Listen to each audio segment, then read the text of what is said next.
Halo, selamat April Fools, selamat April Mop atau apapun lah istilahnya.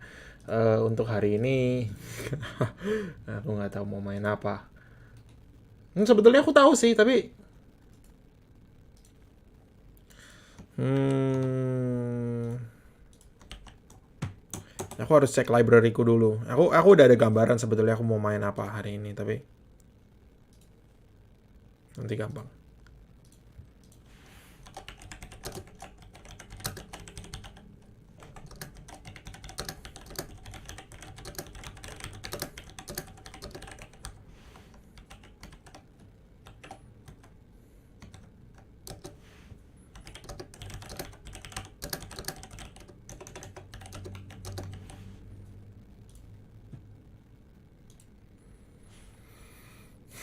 Untuk hari ini aku rasa kita sedikit exhibition aja, yaitu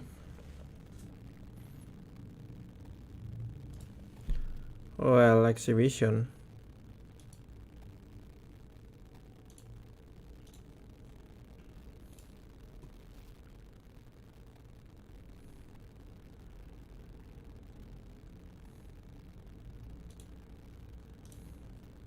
Bentar aku cek ini ku dulu ya.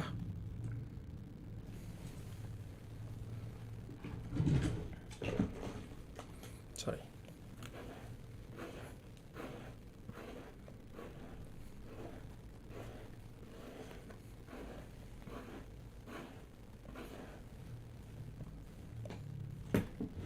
Nggak profesional kalau nggak rapi. Aku mau yang rapi. Nah, untuk kali ini mending aku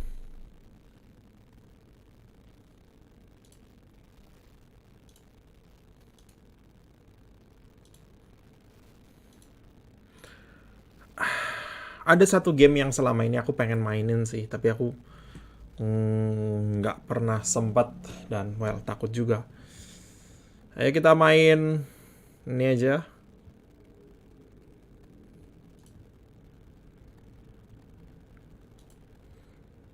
Semoga cukup jelas dari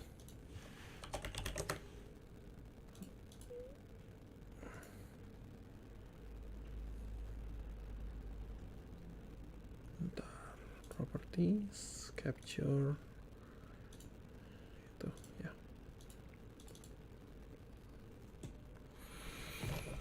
Di DLC Doki Literature Club. Kelihatannya 4 jam untuk namatin ini. Mungkin harusnya ini untuk Halloween kali ya, tapi apapun. This game is not suitable for children or those who are easily disturbed. Oke. Aku tahu bahwa aku tahu game ini ada ini dan itu meme-nya, tapi aku nggak mau spoiler sama sekali. Aku belum pernah main ini. Blind. Semoga reaksiku masih bisa bagus walaupun aku udah ke spoiler sedikit banyak dari ini dan itu. Anyway, game ini adalah visual novel. Dan genre-nya bukan slice of life. Itu aja yang aku mau kasih tahu. Dan ada versi Doki di DLC Plus yang berbayar. Tapi aku belum pernah main yang aslinya, masa aku suruh coba yang berbayar. Main ini aja dulu. Yeah, sure, this game is not suitable, bla bla bla. Full screen bisa nggak sih?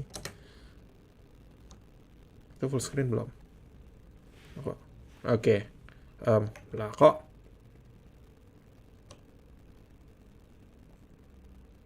Dude, aku full screen.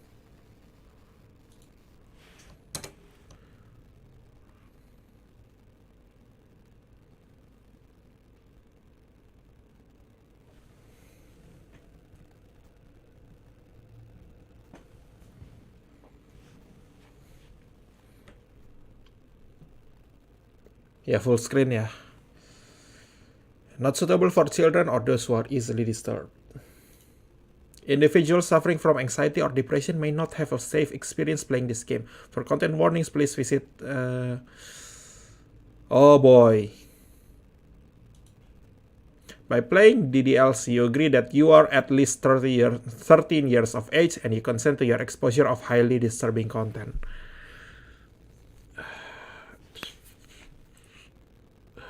My God. Oke, I agree.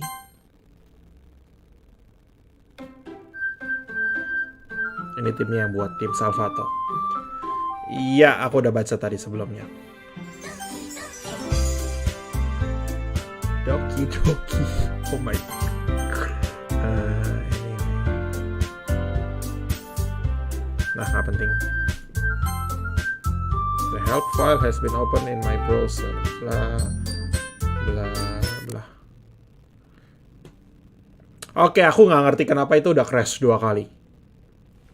Nggak mau aku main ini kali. Payah. Ah, boy.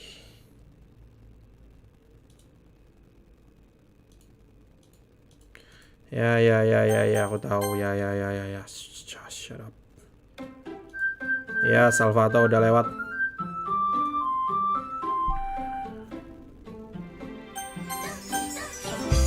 Doki. Ya, sure. Oh, ini nggak akan bagus.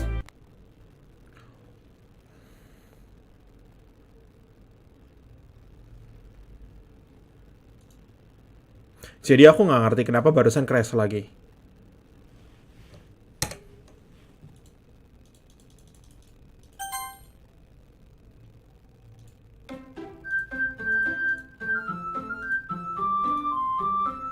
Kalau aku crash lagi, aku main game lain.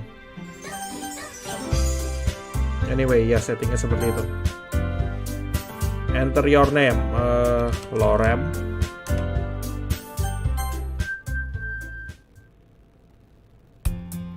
Hey, I see an annoying girl running toward me from the distance, waving her arms in the air like she's totally oblivious to any attention she might draw to herself. Hey. That girl is Sayori, my neighbor and good friend since we were children.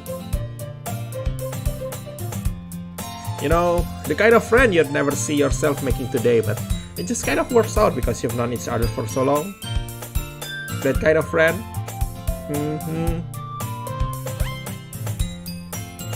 We used to walk to school together on days like this, but starting around high school, she would oversleep more and more frequently, and I would get tired of waiting up.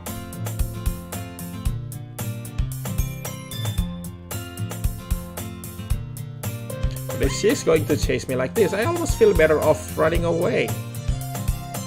Okay. However, I just sigh and idle in front of the crosswalk and let Sayori catch up to me.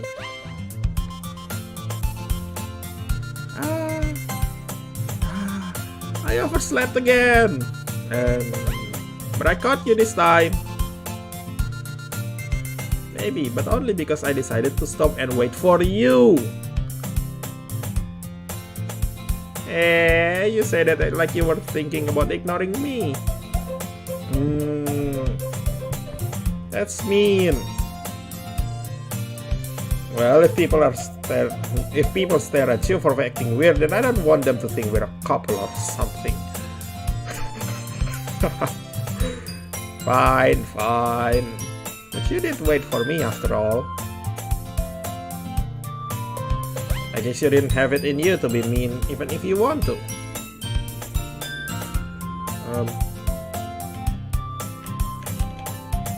Whatever you say, Sayori. Bentar.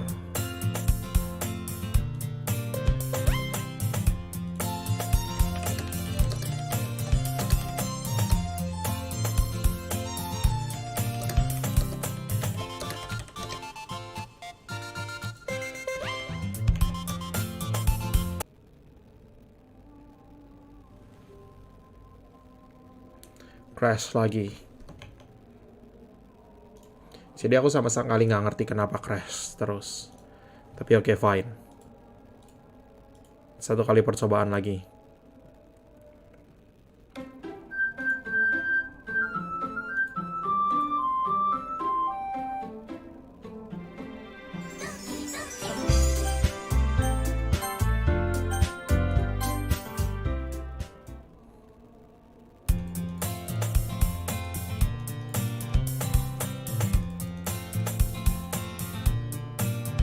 Fine. But you did wait for me after all. I guess you don't have it in you to be mean if you...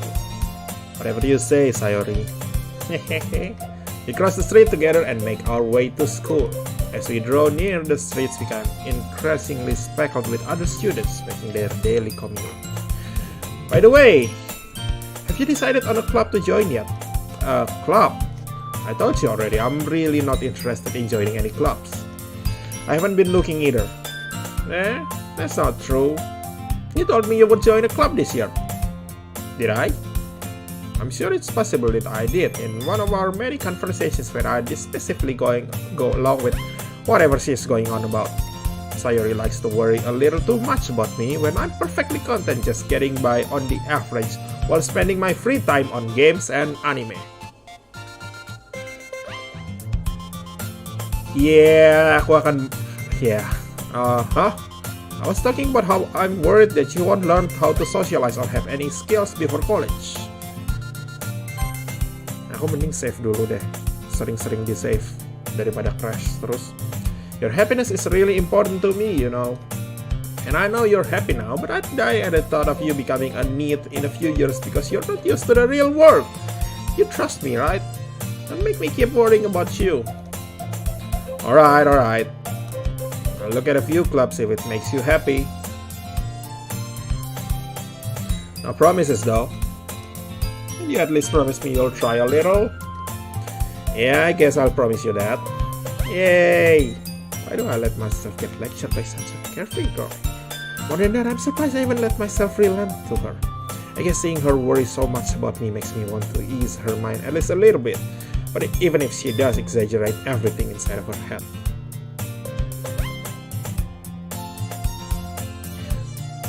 The school day is as ordinary as ever and it's over before I know it. After I pack up my things, I stare blankly at the wall looking for an ounce of motivation.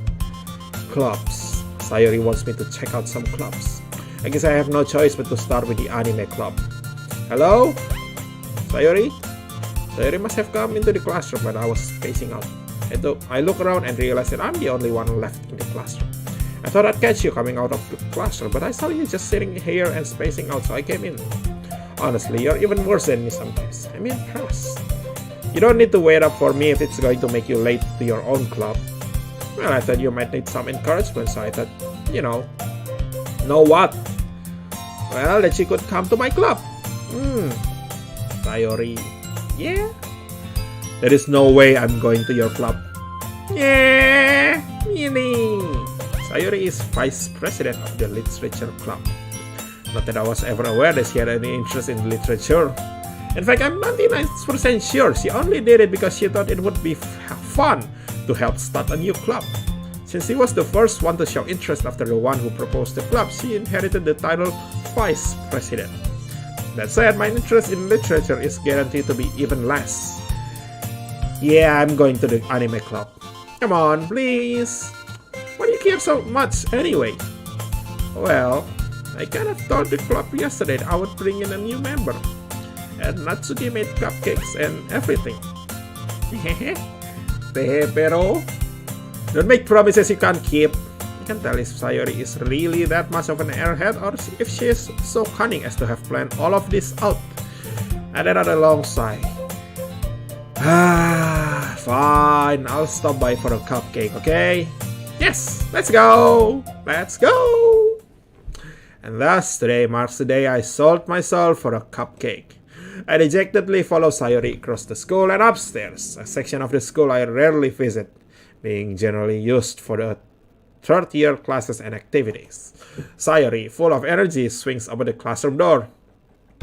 Everyone! The new member is here! I told you, don't call me a new member. I glanced around the room. Welcome to the literature club. It's a pleasure meeting you. Sayori always say nice things about you. Seriously, you brought a boy. Way to kill the atmosphere. What a nice surprise. Welcome to the club. All words escape me in this situation. This club is full of incredibly cute girls. What are you looking at? If you want to say something, say it. Sorry, that's key. The girl with the sour attitude whose name is apparently Natsuki is the one I don't recognize. Her small figure makes me think she's probably a first year. She's also the one who made cupcakes, according to Sayori. You can just ignore her when she gets moody. Sayori says that quietly into my ear, then turns back toward the other girls. Anyway, this is Natsuki, always full of energy. And this is Yuri, the smartest in the club. Don't say things like that.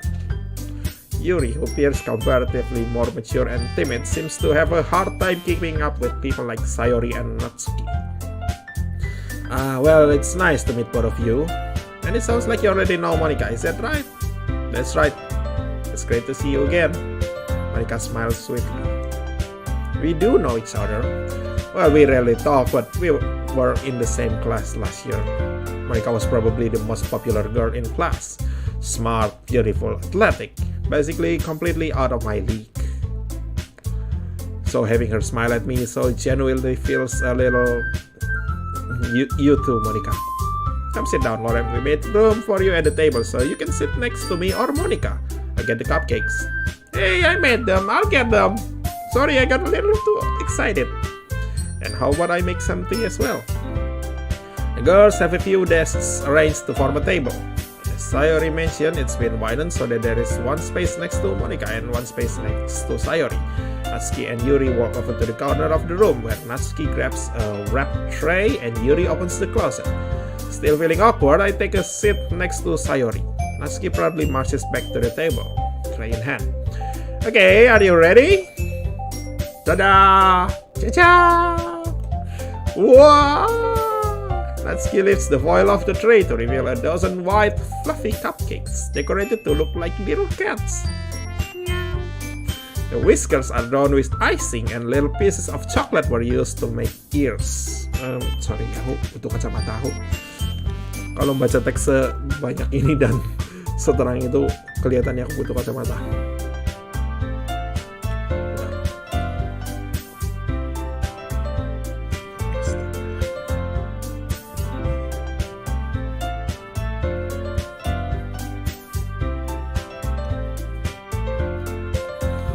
Ini kelihatannya tamat dalam 4 jam, jadi aku mau tamatin hari ini juga. Kalau bisa. Semoga bisa. Masa nggak bisa sih?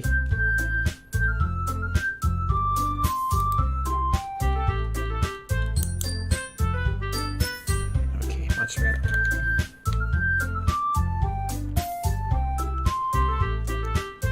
So cute! Kawaii na! I had no idea you were so good at baking, Natsuki. Well, you know. Just hurry and take one. Sayori grabs one first and Monika. I follow. It's delicious. Sayori talks with her mouth full of and has already... Oh, it's delicious! Already managed to get icing on her face. I turn the cupcake round in my fingers, looking for the best angle to take a bite. Natsuki is quiet. I can't help but notice her sneaking glances in my direction. She waiting for me to take a bite. I finally bite down. The icing is sweet and full of flavor. I wonder if she made it herself. This is really good. Thank you, Natsuki. Why are you thanking me? It's not like I... Baka! Baka! Oh my god, suaraku jelek banget.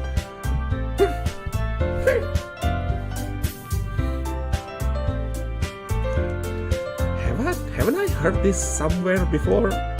Made them for you or anything? Yeah, I thought you technically did. Sayori said, well, maybe. But not for, you know, you. Baka! Alright.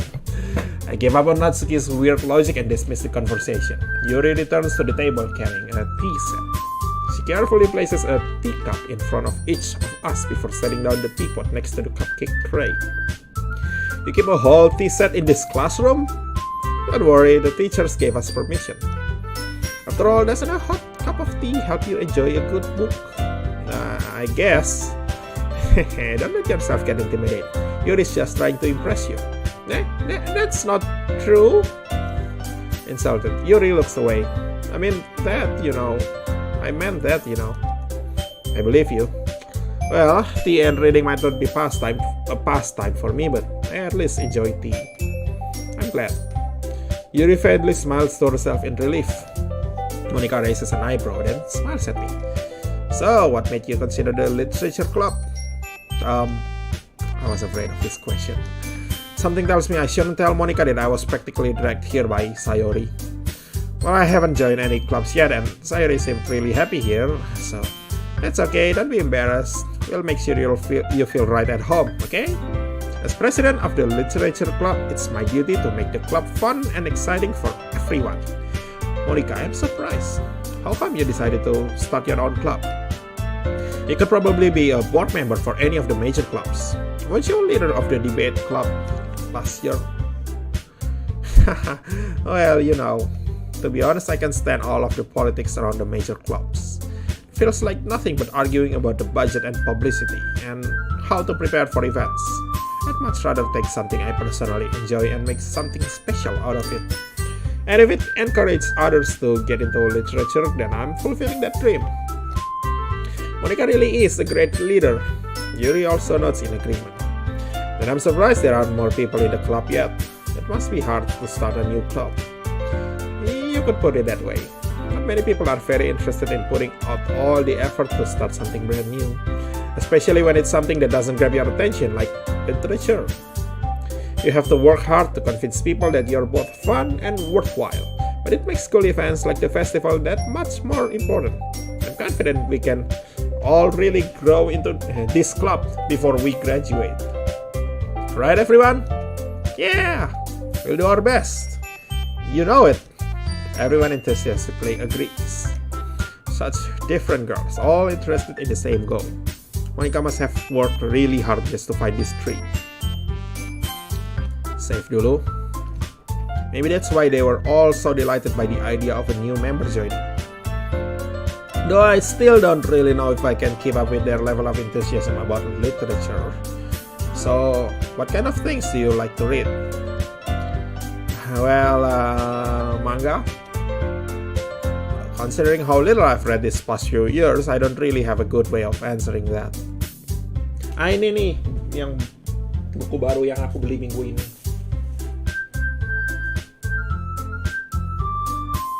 Belum aku baca sampai selesai sih, tapi udah sebagian.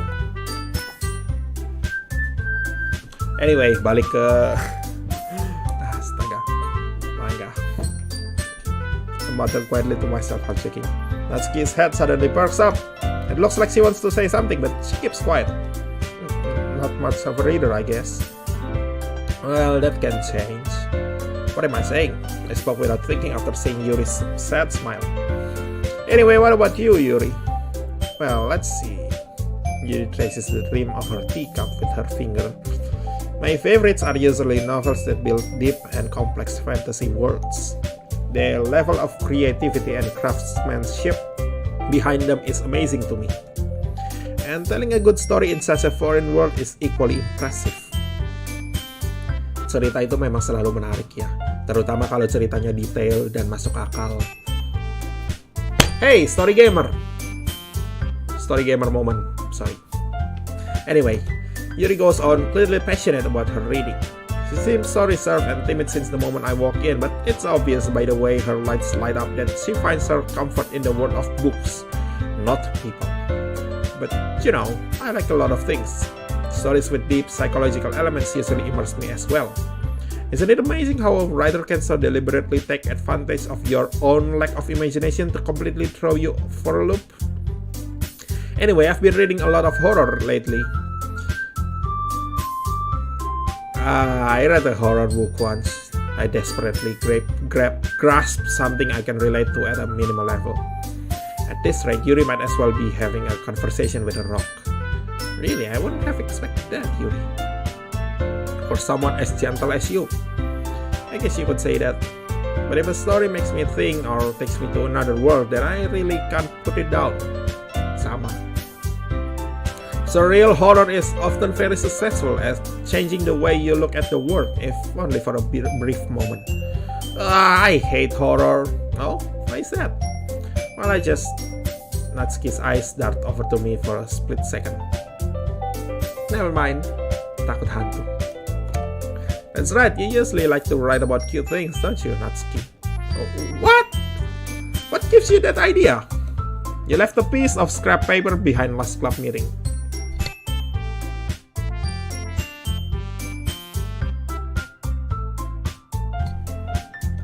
It looked like you were working on a poem called Don't Say It Out Loud! Ah! And give that back! Fine. Hey, your cupcakes, your poems, everything you do is just as cute as you are. Sayori sidles up behind Natsuki and puts her hands on her shoulders. I'm not cute! Natsuki, you write your own poems. Eh? Well, I guess sometimes. Why do you care? I think that's impressive. Why don't you share them sometime? No! Natsuki averts her eyes. You wouldn't like them. Malu dia. Aku berusaha nge-share ceritaku beberapa kali dulu waktu aku masih rajin nulis. Nanti mungkin kapan-kapan aku akan nulis lagi. Anyway, not a very confident writer yet. I understand how Natsuki feels. Sharing that level of writing takes more than just confidence. The truest form of writing is writing to oneself.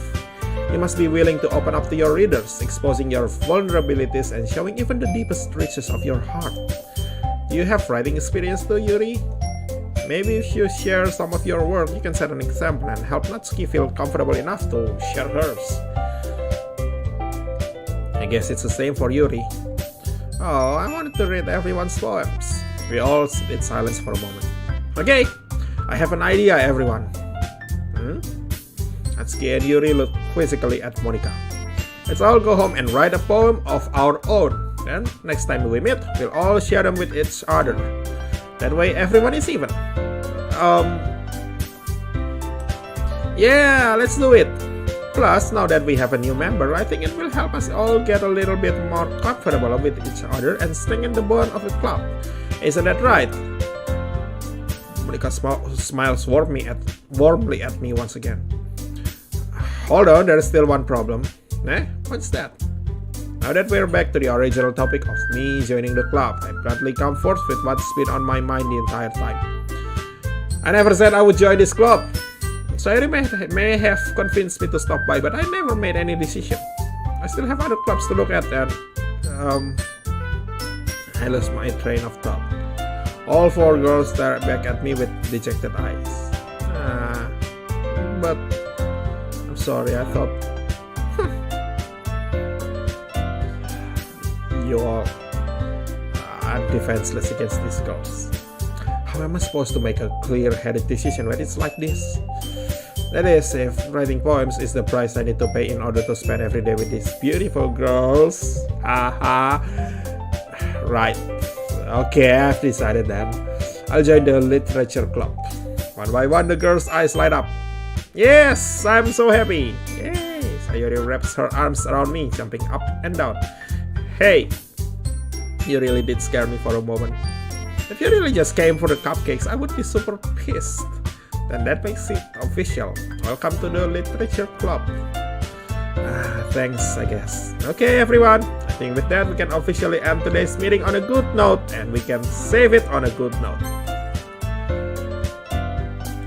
Everyone remember tonight's assignment. Write a poem to bring to the next meeting so we can all share. Monika looks over at me once more. I look forward to seeing how you express yourself. Yeah. Can I really impress this class? Tell Monika with my mediocre writing skills. I already feel the anxiety welling up inside me. Meanwhile, the girls continue to chit-chat as Yuri and Natsuki clean up their food. Hey, since we're already here, do you want to walk home together? That's right, Sayori and I never walk home together anymore because she always stayed after school for clubs. Sure, might as well. Yay! With that, the two of us depart the club room and make our way home. The whole way, my mind wanders back and forth between the four girls: Sayori, Natsuki, Yuri, and of course Monika. Will I really be happy spending every day after school in a literature club? Perhaps I'll have the chance to grow closer to one of these girls. Alright, I just need to make the most of my circumstances, and I'm sure good fortune will find me. And I guess that starts with writing a poem tonight.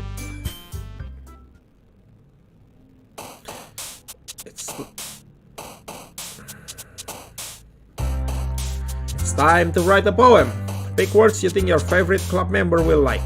Something good might happen with Whoever likes your poem the most.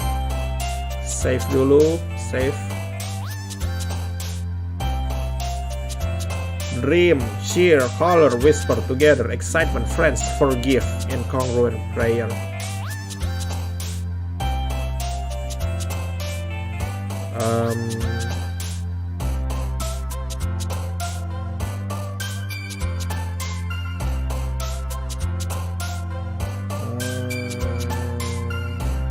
Kalau nggak usah di overthink deh, banyak, ada 20 kata.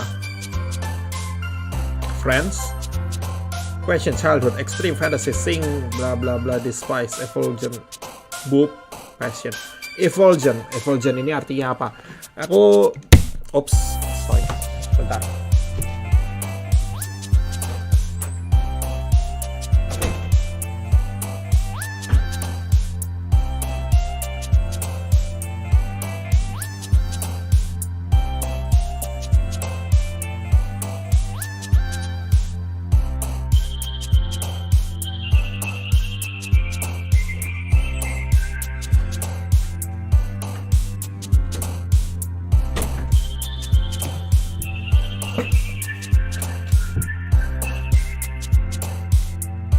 Kelihatan nggak sih? Kamus lengkap Inggris Indonesia, Indonesia Inggris. Ini buku yang udah dari zaman aku kecil, lihat aja udah hitamnya kayak apa. Ini dari waktu aku masih anak-anak. Jadi aku teringat lagi, kadang-kadang kan dulu waktu kuliah suka ditanyain sama teman-teman kuliah, kok kamu jago banget sih bahasa Inggrisnya, kamu belajar dari mana? Aku belajar dari video game. Jadi caranya gampang banget. Dulu waktu aku masih pakai komputer, buku ini kutaruh di atas monitor komputernya. Di belakang sini lah, taruh. Nah, setiap kali ada aku main game, kemudian kalau ada satu kata yang aku nggak ngerti, aku buka kamus. Effulgent artinya apa? F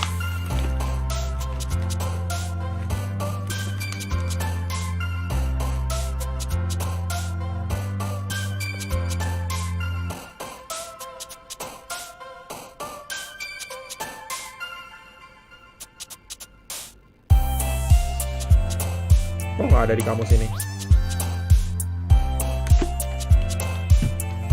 Tapi kamus ini lumayan cocok untuk pembelajaran pemula lah. Kalau untuk beginner masih bisa pakai kamus ini, pikir. Jadi walaupun udah tipe kayak aku udah kurang cocok pakai kamus ini, tapi masih bisa. Jadi ceritanya begitu. Kalau misalnya teman-teman mau belajar bahasa Inggris tapi bingung dari mana, dari main game, kamus itu harus ada di jangkauan tangan. Jadi setiap kali bingung nggak tahu ada apa, kamus langsung ambil, langsung cari apa artinya. Kalau zaman sekarang kan lebih praktis lagi. Apa yang selalu ada di jangkauan tangan kita? HP. Aku mau tahu arti dari kata effulgent. Aku sekalian demonstrasi biar ini nggak cuma main game doang. Effulgent, tinggal di Google definition dan langsung kelihatan.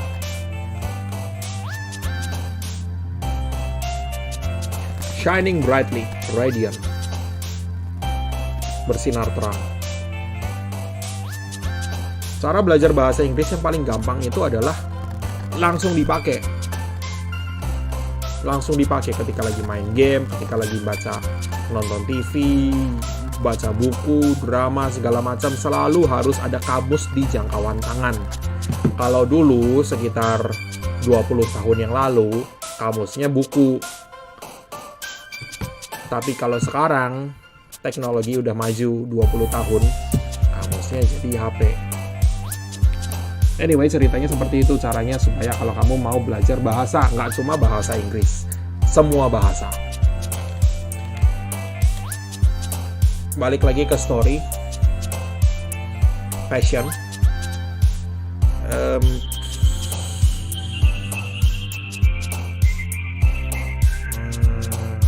determination. Oh, kita bisa lihat ada yang naik gitu, pung gitu, atau itu perasaanku doang, entahlah. Comfort. Oh, iya benar kelihatan. Jadi setiap kali kita klik satu kata, ada yang naik apa? Itu memberitahu bahwa kata ini dia suka. Disarray, grief, vivacious, destiny, disaster, grief, swimsuit, private, portrait. Kok makin kata-katanya kok makin negatif ya? Portrait. Hey. Lust, disown, vitality, inside mass. What? Play. Vanilla, pain, graveyard, variance, uncanny, bounce, dance, depression, tragedy, beauty.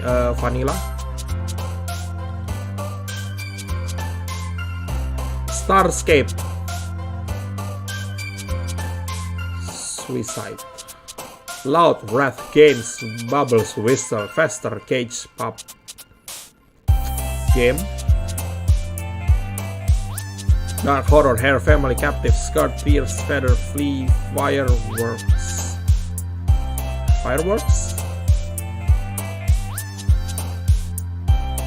Fickle, time, silly, dazzle, imagination, crimson, party, melancholy, agonizing, promise, imagination.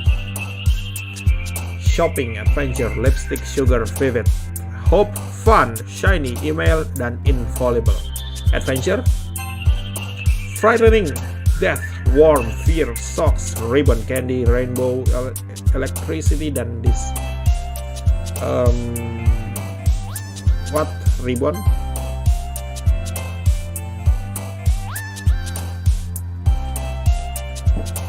Smile, landscape, defeat, embrace, atone, kawaii, kawaii. Precious, happiness, chocolate, bunny, pink, bad, peace, ocean, daydream, hopeless. Chocolate. Essence, scars, wonderful, afterimage, entropy, valentine, misfortune, climax, pure, dan sadness. Valentine. Infinite, eternity, spinning, hurt, tenacious, headphones, intellectual, peaceful, secretive, peaceful. Misery, Doki Doki, sunny, anime, rain, cloud, Doki Doki. Marriage, portrait, anger, amazing, romance. Heartbeat, jump, raindrops, extraordinary, giggle, desire, anxiety, unrecorded judgment, alone. How about giggle? Lucky, sensation, hope, heaven sent, clouds, swirl, awesome, love, nature, dan cloud. Hi again. Let you see you didn't run away on us. Nah, don't worry. This might be a little strange for me, but I at least keep my word. Well, I'm back at the literature club. I was the last to come in, so everyone else is already hanging out. Thanks for keeping your promise. I hope this isn't too overwhelming of a commitment for you, making you dive headfirst into literature when you're not accustomed for it. Oh, come on, like he deserves any slack. Sayori told me you didn't even want to join any clubs this year. And last year too. I don't know if you plan to just come here and hang out or what, but if you don't take us seriously, then you won't see the end of it. Natsuki, you certainly have a big mouth for someone who keeps her manga collection in the club room. Natsuki finds herself stuck between saying Monica and manga. Manga is literature! Swiftly defeated, Natsuki plops back into her seat. Don't worry guys, Lorem always gives it his best, as long as he is having fun. He helps me with busy work without me even asking, like cooking, cleaning my room. How dependable. Sayori, that's because your room is so messy, it's distracting. You almost set your house on fire once. Is that so? Tehe pero? Sorry. You two are really good friends, aren't you? I might be a little jealous. How come? You and Lorem can become good friends too. Sayori. As usual, Sayori seems oblivious to the weird situation she just put me into. Oh, you even brought me something today, you know.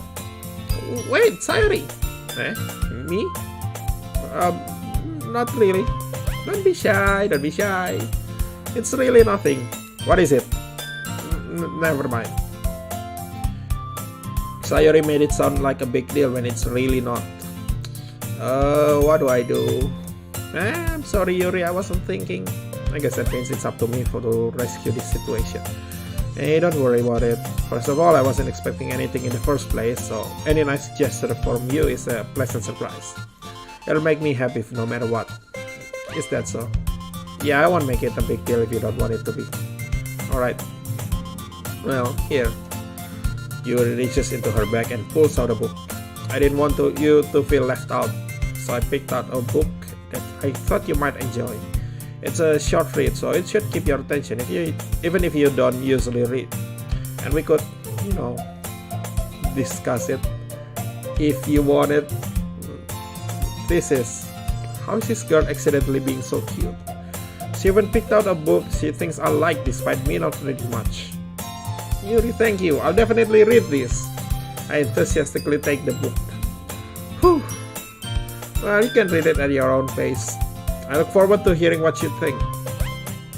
Now that everyone's settled in, I expected Monica to kick off some scheduled activities for the club. But that doesn't seem to be the case. Sayori and Monica are having a cheery conversation in the corner. Yuri's face is already buried in the book. I can't help but notice her intense expression, like she was waiting for this chance. Meanwhile, Natsuki is rummaging around in the closet. Oh. What? Oh. I hear Natsuki utter an exasperated sigh from within the closet. She seems to be annoyed by something. I approach her in case she needs a hand. You looking for something in there? Freaking Monica. She never puts my stuff back in the right spot. What's the point in keeping your collection organized if someone else is just gonna mess it up? Natsuki slides a bunch of stacked books and boxes across the shelf. Manga. You read manga, right? Sometimes. Manga is one of those things where you can't admit you're really into it until you figure out what the other person stands. How did you know anyway? I heard you bring it up at some point. Besides, it's kind of written in your face. What's that supposed to mean? I see. There's a lone volume of manga amidst a stack of various books on the side of one of the shelves. Aduh, telinga aku sakit. Terlalu ini kan, ininya apa? Gagang kacamatanya tekan telinga.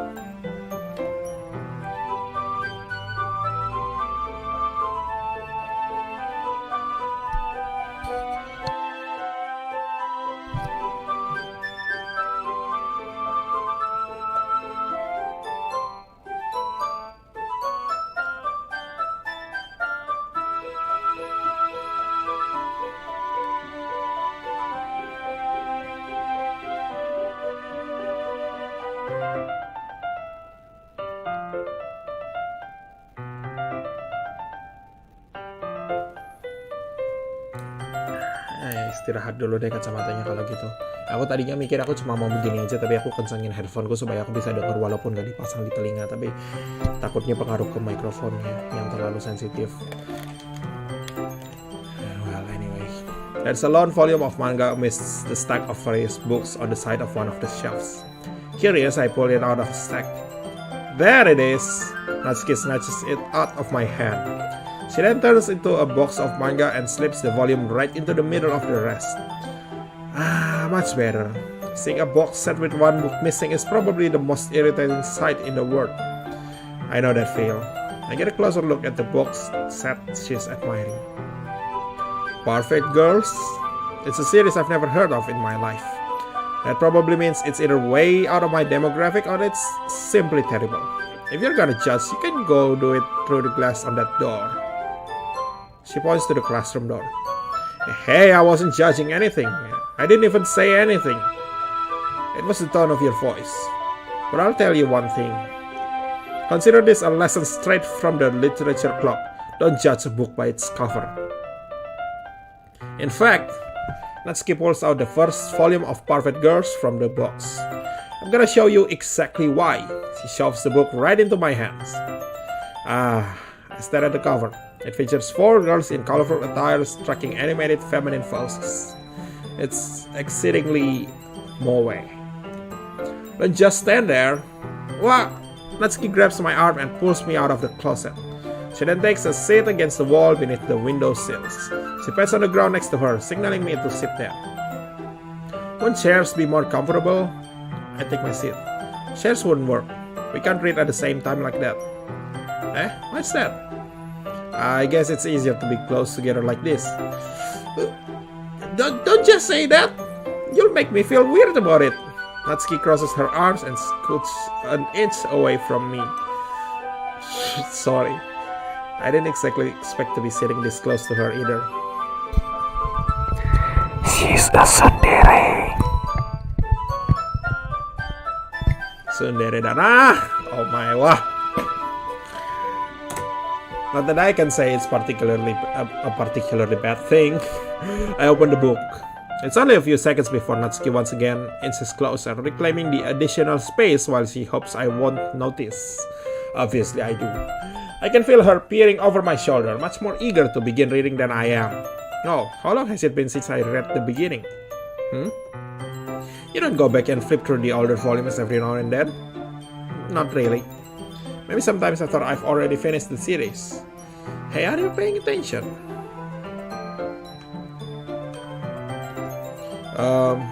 I am, but nothing's really happened yet, so I can't talk at the same time. It looks like it's about a bunch of friends in high school. Typical slice of life affair. I kind of grew out of this. It's rare for the writing to be entertaining enough to make up for the lack of plot. So, what should I expect from this? Is there going to be a plot? Well, obviously. You think I would enjoy something that didn't have a plot? I would! Hey! Jaga omongan mo! Apa kamu mau ngomong apa? Berikutnya kamu bakal bilang Gochiusa itu jelek. Berikutnya kamu bakal bilang Yurukam itu gak penting. Berikutnya kamu bakal ngajak ribut kalau ada orang yang bilang Yurukam jelek di depanku karena gak ada plotnya. Astaga.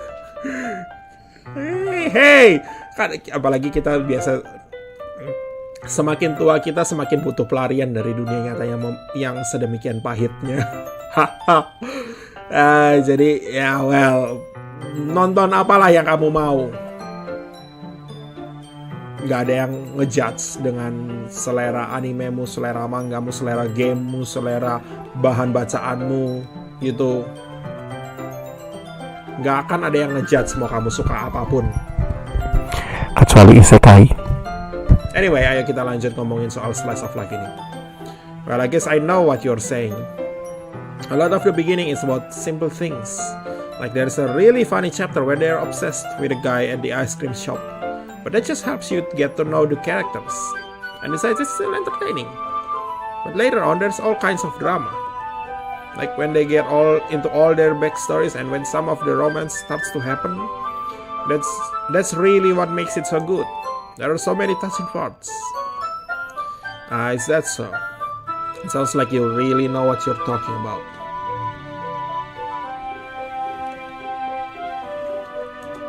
Maybe I underestimated you. Hey, wait! What's that supposed to mean? Wow! Natsuki gives me a little shove. I just meant that I haven't seen you at your full power. Good save. This chapter seems like it's about baking. This is just a guess, but is there a lot of baking in this manga? Well, Natsuki pauses for a moment as if she doesn't want to admit something. Yeah. Why does that matter? It doesn't. I was just curious. Since you enjoy baking too, right? That's just a coincidence. I just happened to get into baking around the same time I got this manga. Like I would ever get into anything because it's in a manga. I feel bad for anyone that impressionable. Definitely not a coincidence. I guess that explains Natsuki's interest in baking. Still, of all the hobbies to pick up from a manga, that's definitely one of the better ones. Not to mention she's really good at it, so who am I to judge? We read on for a few more minutes. I finished a couple of chapters at this point. Are you sure this isn't boring for you? It's not. Even though you're just watching me read, well, I'm fine with that. If you say so. I guess it's fun sharing something you like with someone else.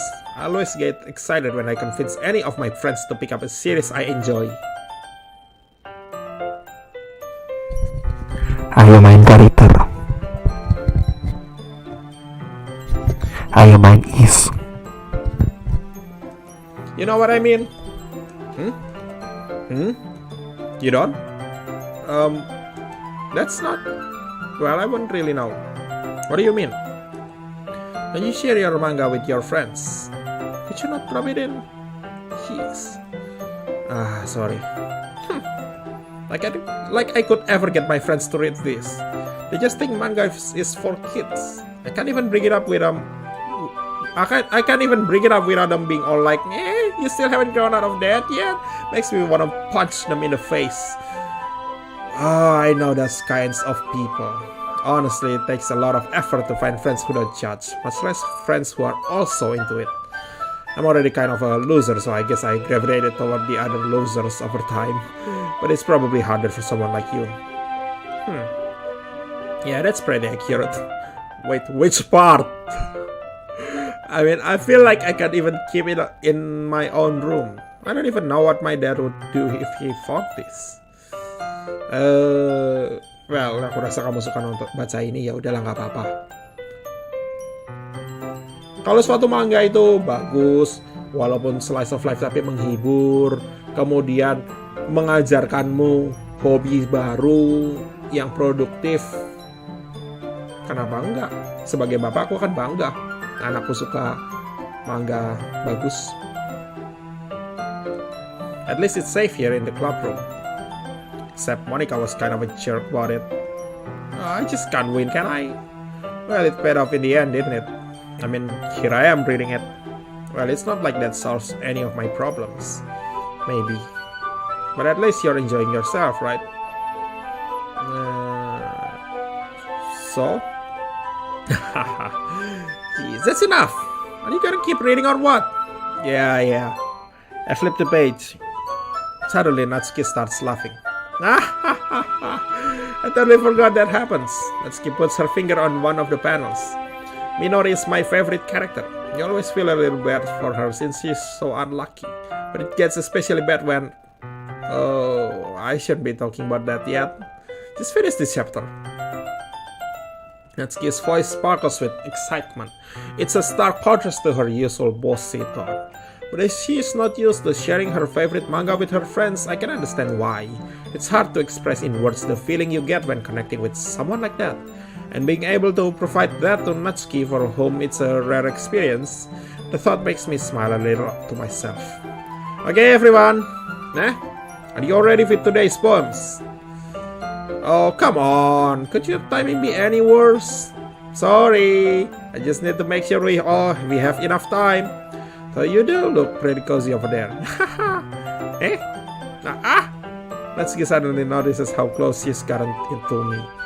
She hastily slides herself into a good 12 inches away from me. Alright. Guess I'll stop here for now.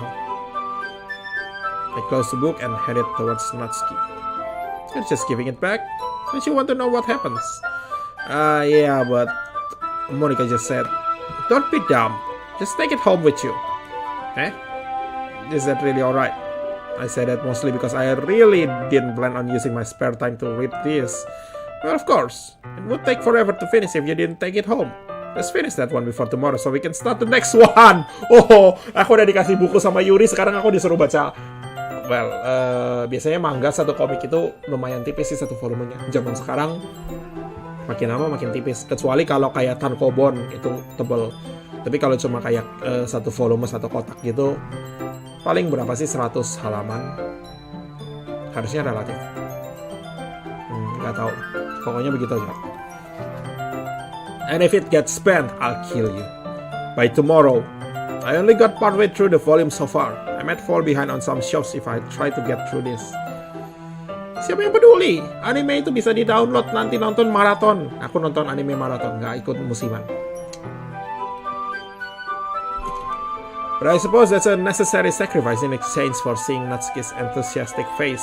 Or am I more scared of what will happen if I don't finish it? Alright then, I stand up. I return to where I put my stuff and carefully slip the book into my bag. By the way, did you remember to write a poem last night? I did, yeah. My relaxation ends. I can't believe I agreed to do something so embarrassing. I couldn't really find much inspiration since I've never really done this before. Well, now that everyone's ready, why don't you find someone to share with? I can't wait. Sayori and Monica enthusiastically pull out their poems. Sayori is on a wrinkled sheet of loose leaf torn from a spiral notebook. On the other hand, Monica wrote hers in a composition notebook.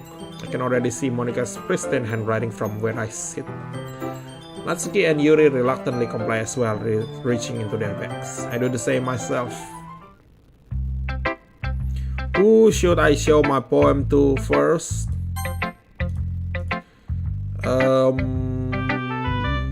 Bucho?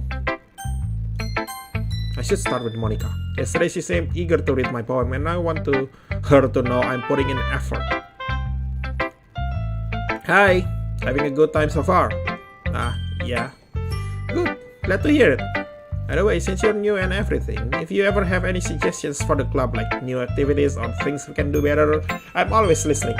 Don't be afraid to bring things up, okay? Alright, I'll keep that in mind. Of course I'll be afraid to bring things up. I'm much better off just going with the flow until I'm more settled in. Anyway, want to share your poem with me? It's kind of embarrassing, but I guess I have to. Don't worry, Lauren. We're all a little embarrassed today, you know. But it's that sort of barrier that we'll all learn to get past soon. Yeah, that's true. I hand Monica my poem. I like it. Really? It's a lot cuter than I expected. Oh, jeez. I thought it would... No. It kind of makes me think of something Natsuki would write. And she's a good writer too. So take that as a compliment. If you say so. Yep. By any chance, have you read anything by Shel Silverstein? Maybe a long time ago. He's famous for telling all kinds of stories in just a few simple words. His poems can be funny, endearing, or even sad, and sometimes they're only a few lines long. They might even feel like they're written for kids, but if you think about them, they can express views of the world that would apply to anybody. I see.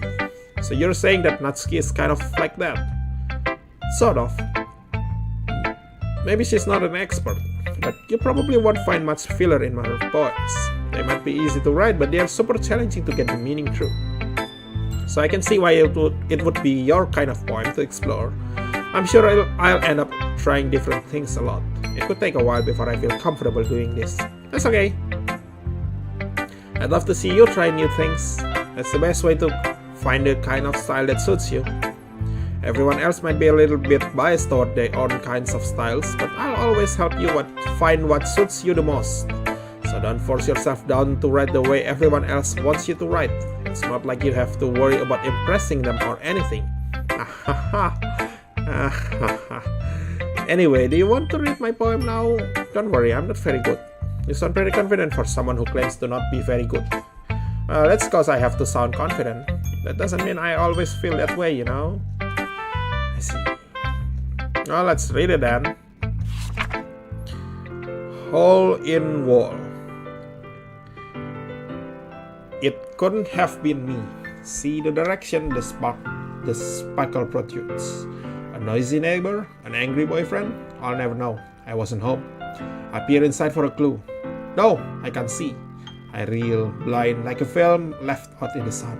But it's too late. My retina's already scorched with a permanent copy of the meaningless image. It's just a little hole. It wasn't too bright. It was too deep, stretching forever into everything. A hole of infinite choices. I realized now that I wasn't looking in. I was looking out. And he, on the other side, was looking in.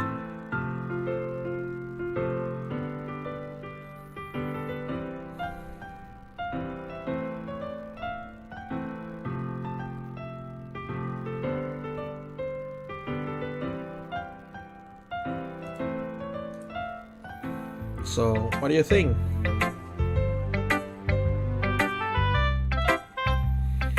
It's very freeform, if that's what you call it. sorry, I'm not really the right person to ask for feedback. It's okay. Yeah, that kind of style has gotten pretty popular nowadays.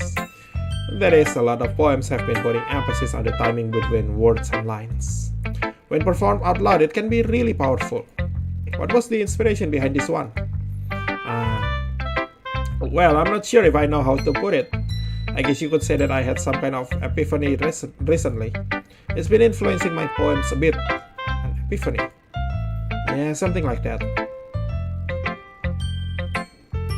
Epiphany itu artinya suatu kayak kesadaran, kayak inspirasi. Aku mengalami epiphany itu artinya aku akhirnya sadar sesuatu hal yang selama ini belum pernah aku sadari. Kurang lebih begitu.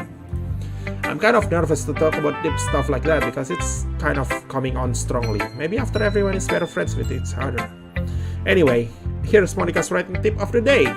Sometimes when you're writing a poem or a story, your brain gets too fixated on a specific point. If you try so hard to make it perfect, then you'll never make any progress. Just force yourself to get something down on the paper and tidy it up later. Another way to think about it is this. If you keep your pen in the same spot for too long, you'll just get a big dark puddle of ink. So just move your hand and go with the flow. That's my advice for today. Thanks for listening.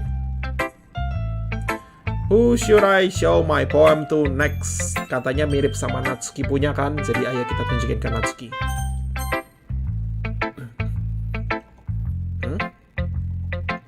Okay, well, let's start with the things I don't like.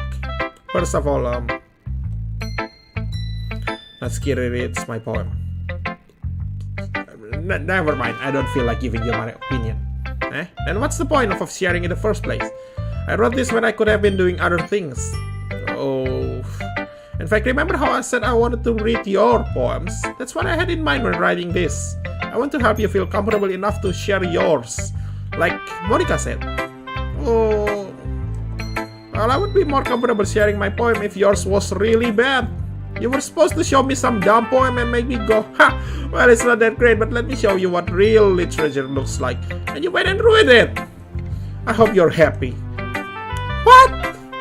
Dia bilang kalau puisiku jelek lah baru, hah, puisimu apaan nih puisiku gitu. Tapi puisiku lebih bagus daripada dia duga, jadi dia nggak bisa berkata-kata. So in other words, you're saying you liked it. Oh, Natsuki's return gets caught in her throat.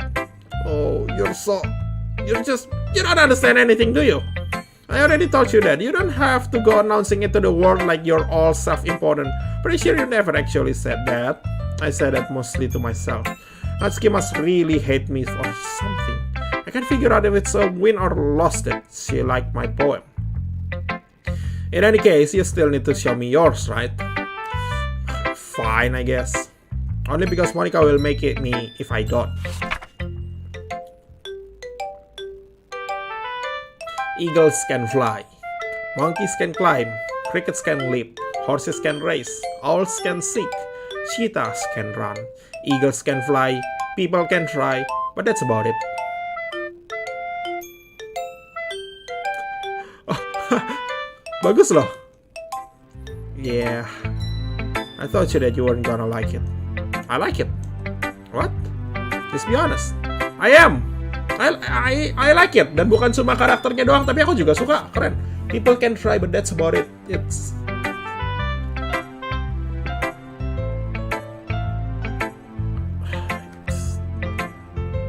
Eagles can fly, people can try, but that's about it.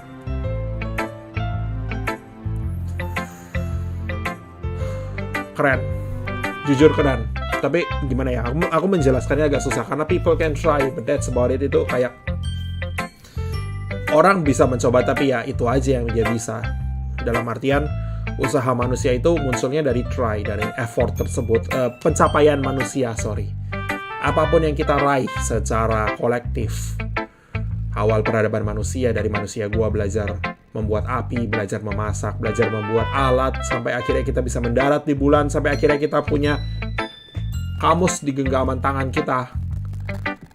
It's because people do try. But that's about it. Short but sweet. I like it. Why are you so convinced that I wouldn't like it? Well, because everyone in high school thinks that writing has to be all sophisticated and stuff. So people don't even take my writing seriously. But isn't the point of poems for people to express themselves? Your writing style wouldn't make your message any less valid. Yes, exactly. I like when it's easy to read, but it hits you hard. Sama persis. Like in this poem. Seeing everyone around you do great things can be really disheartening, so I decided to write about it. Yeah, I understand. But the other nice thing about simple writing is that it puts more weight on the wordplay. Like I had set up for a rhyme at the end, but then made it fall flat on purpose. Eagles can fly, people can try, but that's about it. Ya, aku memperhatikan itu pertama kali ya, tapi wow. Meta writing di game ini keren banget. 10 out of 10, Natsuki best girl. It helps bring out the feeling in the last line. So you did, I guess, more went into it than I realized. That's what it means to be a pro. I'm glad you learned something. Didn't expect that from the youngest one here, did you? Yeah, I guess not. I decided to humor her with the last comment. I don't really care how old everyone is, but if Natsuki is feeling proud, then I won't take that away from her. Who should I show my poem to next? Sayori atau Yuri?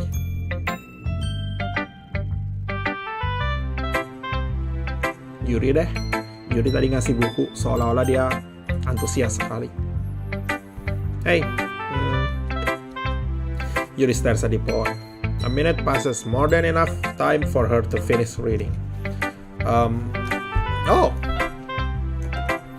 Sorry, I forgot to start speaking.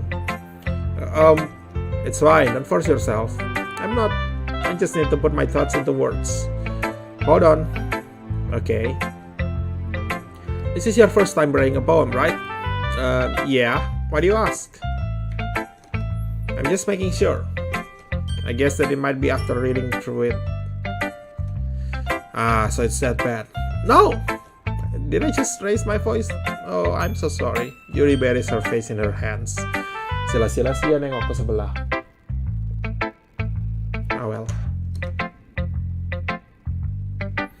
I couldn't help but notice that it's been several minutes and we really haven't gotten anywhere. It might take Yuri a while to get used to new people.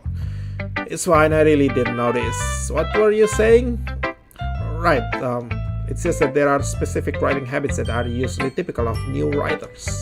And having been through all that myself, I kind of learned to pick up on them. I think the most noticeable thing I recognize in new writers is that they try to make their style very deliberate.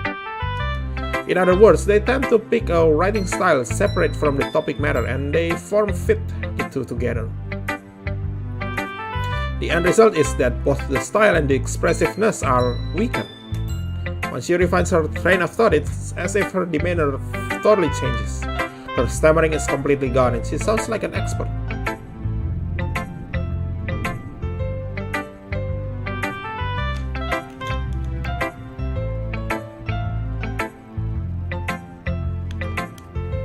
Dengar nggak barusan suara petirnya kencang banget? Mau hujan apa ya? Hujan terus beberapa hari ini, bingung aku. Of course, that's not something you can be blamed for. There are so many different skills and techniques that go into writing even a simple poem. Not just finding them and building them, but getting them to work together is probably the most challenging part. It might take you some time, but it all comes in with practice and learning by example and trying new things. I also hope that everyone else in the club gives you valuable feedback. Natsuki can be a little bit biased though. Biased? How? Well, never mind. I shouldn't be talking about people like that. Sorry. It's fine. I'm not sure if Yuri is apologizing to herself, to me, or to Natsuki. Do you mind if I read your poem now? Please do. I'd love to share my thought process behind it. Yuri smiles dreamily as if that's a rare opportunity for her, which itself is kind of funny. After all, isn't it supposed to be a literature club? Ghost under the light. The tendrils of my hair illuminate beneath the amber glow. Bathing. It must be this one. The last remaining streetlight to have withstood the test of time. The last yet to be replaced by the sickening blue-green hue of the future. I bathe, Calm, breathing air of the present, but living in the past. The light flickers. I flicker back.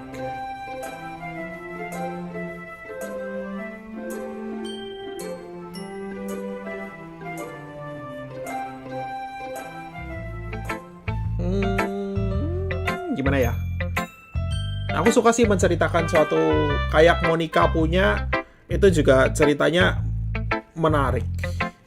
Cuma kalau kita ngomongin soal dari yang tadi dijelasin, memang aku paling suka Natsuki punya sih.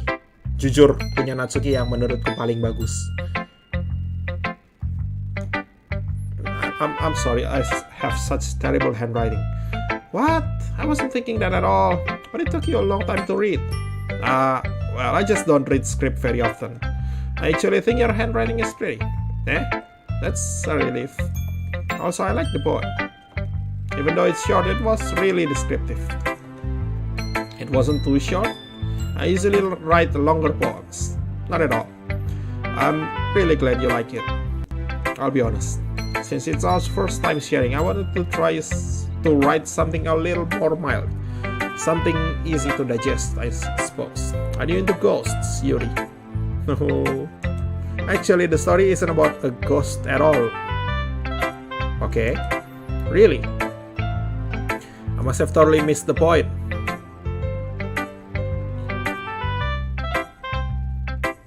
Katanya kan the light flickers, I flicker.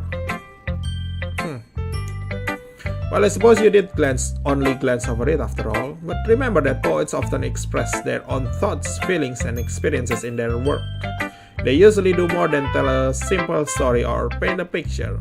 In this case, perhaps the subject of the poem is only being symbolically compared to a ghost, lingering in her last remaining place of comfort, unable to let go of the past, and soon to be left with nothing. That's a lot more solemn, putting it that way. I haven't even thought of that. That's impressive. It's nothing really. Well, it makes me happy that you think that. Just remember that it won't be long before you pick up on these things too. Yeah, maybe you're right. I guess I'll have to keep trying. I'm counting on you. Dulu aku nulis sih, tapi nggak sampai sedetail itu. Pura-pura lebih dalam daripada yang kelihatannya seperti itu. Pretensius itu sok pinter padahal aslinya nggak pinter-pinter amat. Banyak yang tulisan yang seperti itu aku merasa terlalu pretensius. Berpura-pura pinter padahal ya nggak pinter-pinter amat. Tulisanku aku berusaha menghindari hal-hal yang semacam itu. Jadi aku buat kata-katanya sederhana. Sebagai tulisan fiction ya to the point. Ceritanya terjadi karakter A melakukan ini di tempat A. Karakter B membalas dengan bla bla bla. Pokoknya kayak begitu. Sayori, Osana Najimi. Halo, nih poemku. Oh my goodness, this is so good, Lorem. I love it. I had no idea you were such a good writer. Sayori, you must be seriously overreacting. I'm not a good writer at all. I honestly have no idea what I'm doing. Well, maybe that's why. Because I have no idea what I like either. Oh my god. Jeez. Yuri's opinion was way more constructive than this. Are you sure you don't like it just because I wrote it? Well, I'm sure that's part of it. I think I understand you better than a lot of other people, you know? So when I read your poem, it's not just a poem. It's a Lorem poem. Hey, that rhymes! It's a Lorem poem! And that makes it feel extra special. Like I can feel your feelings in it. Sayori hugs the sheet against her chest. You're so weird, Sayori. I'm really happy just that you wrote one. It just reminds me of how you're really a part of the club now. Not to mention the fact that I'm standing in front of you in the club room. Well, of course, I'm not really into it yet, but that doesn't mean I'll break my promise. See? It's like I said before. Deep down, you're not selfish at all, you know? Trying new things like this for other people. That's something that only really good people can do. Thanks, Sayori. I'm not sure if Sayori sees the full picture of my motive here. And then again, I can't deny that she is part of the reason I joined. Knowing how much this means to her and all, yeah. And I'm gonna make sure you have lots of fun here, okay? That will be my way of thanking you. Alright, I'm going to hold you to that. Yay! Now you'll read my poem too, right? Don't worry, I'm really bad at this. We'll see about that.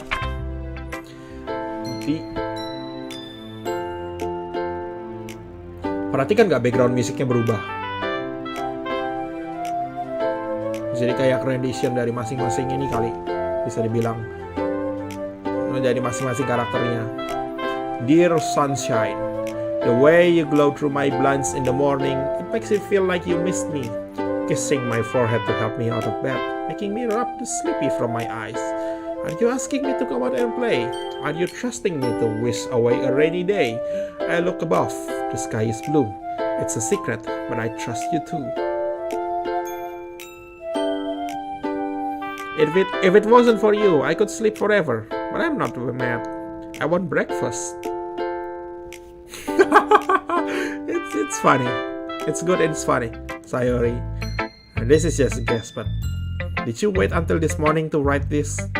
No, just a little bit. You can answer just a little bit to a yes or no question. I forgot to do it last night. Well, at least that makes me feel better, a little better about myself. Don't be mean. I still tried my best. Ya, bagus kok. But I'm not mad. I want breakfast. Yeah. I didn't mean to say that it was a bad poem. It came out nice, or how should I put it? It sounds just like you. Really? Yeah. Especially that last line. I made eggs and toast. Even though you were late to school, it's bad to skip breakfast. I get all cranky. Well, I guess there's no point in arguing. Anyway, thanks for showing me.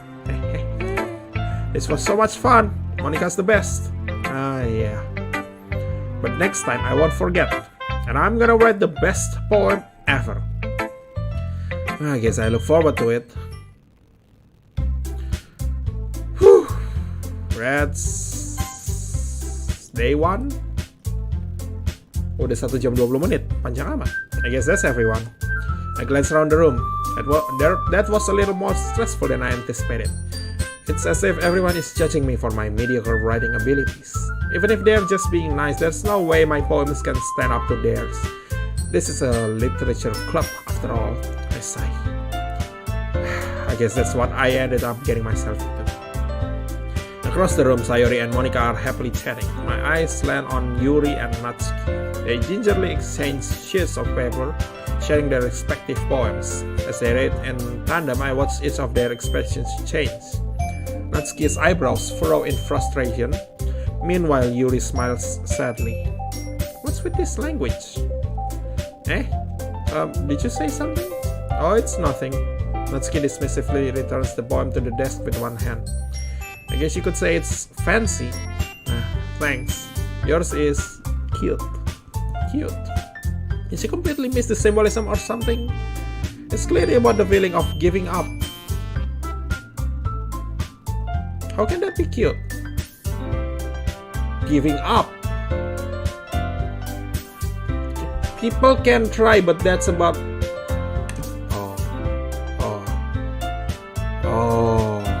Ya itu maksudnya give up itu. Orang bisa mencoba, tapi ya cuma itu doang yang dia bisa. Maknanya ganda. Dan aku baru nyadar makna keduanya. I know that. I just meant the language, I guess. I was trying to say something nice.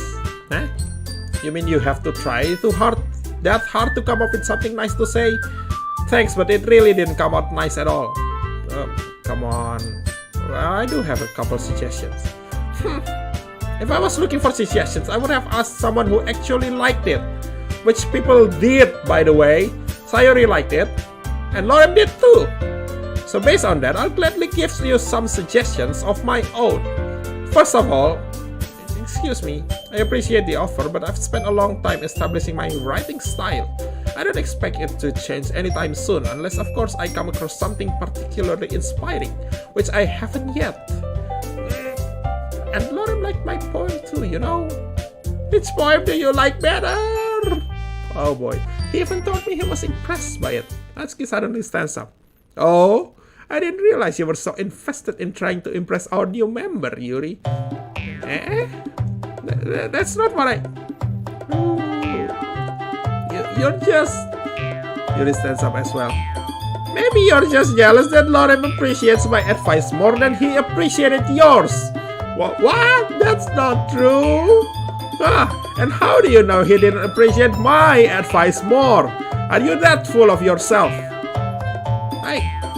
No. If I was full of myself, I would deliberately go out of my way to make everything I do overly cutesy. Is everyone okay? Well, you know what? I wasn't the one whose boobs magically grew a size bigger as soon as Lorem started showing up. Natsuki.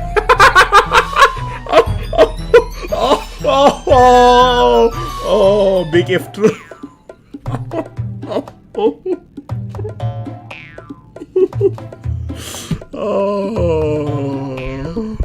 She's spreading it. Ow. Natsuki, that's a little... This doesn't involve you! I don't like fighting, guys. Suddenly, both girls turned toward me as if they just noticed I was standing there. Lorem! She's just trying to make me look bad. That's not true. She started it. If she could get over herself and learn to appreciate that simple writing is more effective, then this wouldn't have happened in the first place. What's the point in making your poems all convoluted for no reason? The meaning should jump out at the reader, not force them to have to figure it out. Natsuki, ada banyak middle ground di antara writing yang eksplisit dan writing yang subtle. Aku gak suka writing yang terlalu eksplisit juga seolah-olah, hey, ini maknanya, makna puisi itu ini maknanya. Walaupun jujur maknanya Natsuki itu nggak lompat juga, jadi aku tetap suka dengan subtlety-nya Natsuki, walaupun lebih ke arah eksplisit. Jadi aku relatif setuju dengan Natsuki di sini sebetulnya. Walaupun aku nggak bilang bahwa Yuri tulisannya juga jelek, karena puisinya Yuri itu menceritakan sesuatu, narasi. Walaupun ini kan tapi bukan tentang hantu secara literally hantu, tapi bla bla bla, itu analisis yang menurutku nggak penting. Suatu karya seni itu harus bisa dinikmati dari karyanya sendiri, dari formnya sendiri, dari mediumnya sendiri. Jadi dari puisi itu, dari baris perkatanya, dari story-nya, kalau ada makna di baliknya, itu juga bisa membantu. Tapi kalau suatu puisi dari katanya sendiri nggak bisa dinikmati, orang nggak akan cukup merasa kagum, takjub terhadap puisi tersebut untuk menggali lebih dalam maknanya sebenarnya apa. Saranku aja sebagai seorang story gamer. Help me explain that to her, Lorem. Wait! There's a reason we have so many deep and expressive words in our language. It's the only way to convey complex feelings and meaning them most effectively. Avoiding them is not only unnecessarily limiting yourself, it's also a waste. You understand that, right, Lorem? Well? How did I get dragged into this in the first place? It's not like I know anything about writing. But whomever I agree with, they'll probably think more highly of me. So, of course, that's going to be...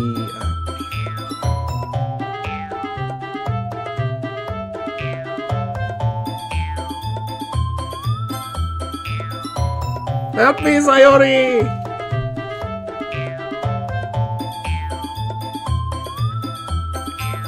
Natsuki glares at me, drying up any words I had in my mouth. So instead I turn to Yuri. But Yuri's expression is so defenseless that I can't bring myself to say anything to her. Sayori! Yeah, everyone's fighting is making Sayori uncomfortable. How can the two of you keep fighting when you know you're making your friend feel like this? Well, it's her problem. This isn't about her. I agree. It's unfair for others to interject their own feelings into our conflict. Yeah, unless Sayori wants to tell Yuri what a stuck-up jerk she is being. She would never. It's your immaturity that made her upset in the first place. Excuse me? Are you listening to yourself? This is exactly why nobody likes... Stop! Natsuki, Yuri, you guys are my friends. I just want everyone to get along and be happy. My friends are wonderful people. And I love them because of their differences. Natsuki's poems, They're amazing because they give you so many feelings with just a few words. And Yuri's poems are amazing because they paint beautiful pictures in your head. Everyone's so talented. So why are we fighting? Because, well, also, Natsuki's cute and there's nothing wrong with that. And Yuri's boobs are the same as they always were. Thank you for saying us. Big and beautiful. Oh boy.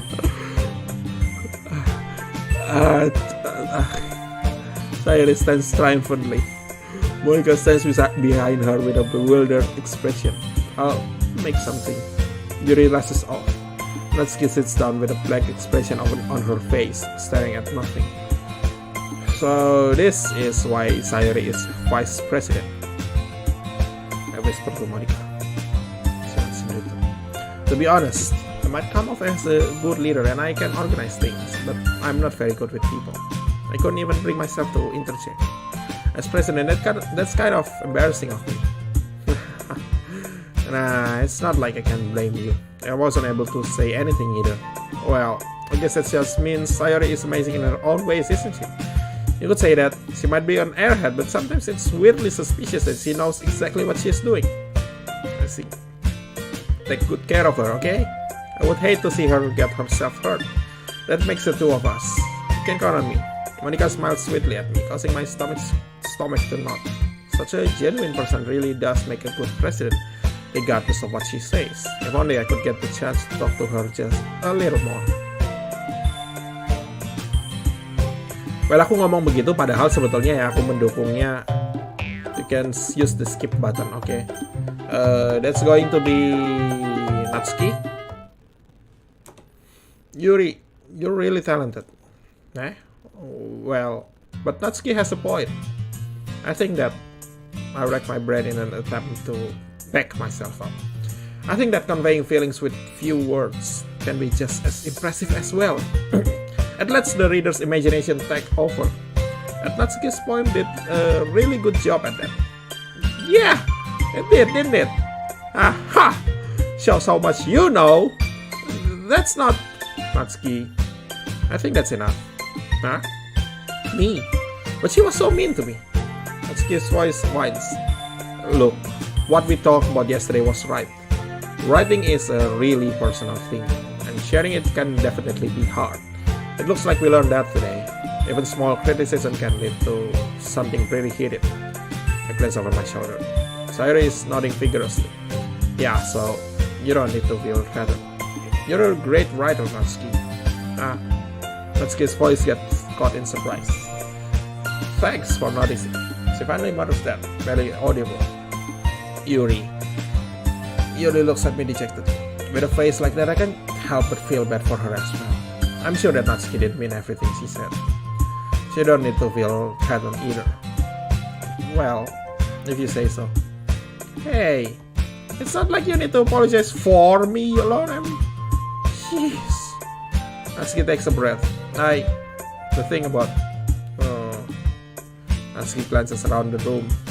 Would everyone stop staring at me? Unsurprisingly, Natsuki has a harder time with it than she boasted. Sayori and Monica look away. Anyway, the timing about your boobs. The thing about your boobs, I didn't mean it, okay? That's all. Natsuki looks away, avoiding eye contact with anyone. Yeah, you're naturally beautiful, Yuri. Sayori? I'll go make some tea. I was just trying to help. I'm sure she appreciated it, Sayori. I pat Sayori on the shoulder. Well, now that we're past that, everyone's read each other's poems, right? I hope that it was worthwhile for everyone, especially you. And to be honest, it's a nice change of pace from the lazing around we get a little too used to. So my joining the club was responsible for ruining the atmosphere. No, not at all. There's still time before we go home. So we'll all relax for a bit. Of course, besides chatting, we do literature-related things in the club room. So maybe you can take the chance to pick up a book or do some writing. After all, that's what the club is for. I disagree, Monica.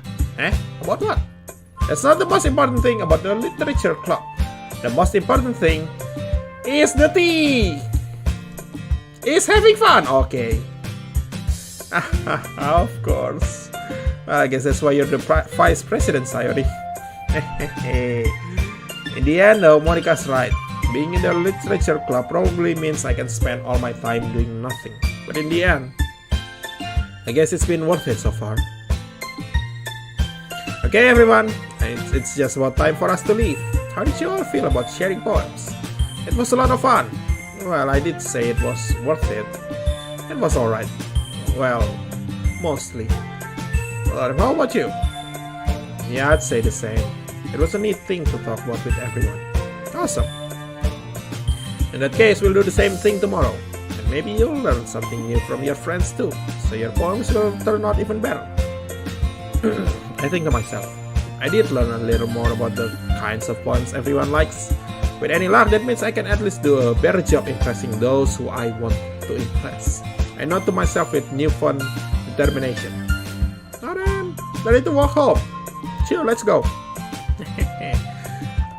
Sayori beams at me. It has been a while since Sayori and I have spent this much time together. I can't really say I'm not enjoying it either. Sayori, about what happened earlier. Eh? What do you mean? You know, between Yuri and Natsuki. Does that kind of thing happen often? No. That's really the first time I've seen them fight like that. I promise they're both wonderful people. You don't hate them, do you? No, I don't hate them. I just wanted your opinion, that's all. I can see why they'd make good friends with you. Whew. You know, Lorem, it's nice that I get to spend time with you in the club. But I think seeing you get along with everyone is what makes me the happiest. And I think everyone really likes you too. That's... Every day is going to be so much fun. It looks like Sayori still hasn't caught up onto the kind of situation I'm in. Sure, being friends with everyone is nice, but does it really need to stop there? We just have to see what the future holds, Sayori. I pat Sayori on the shoulder. I said that more to myself than to her, but it's easy to use Sayori as an internal monologue sometimes. Okay, yeah, let's do this.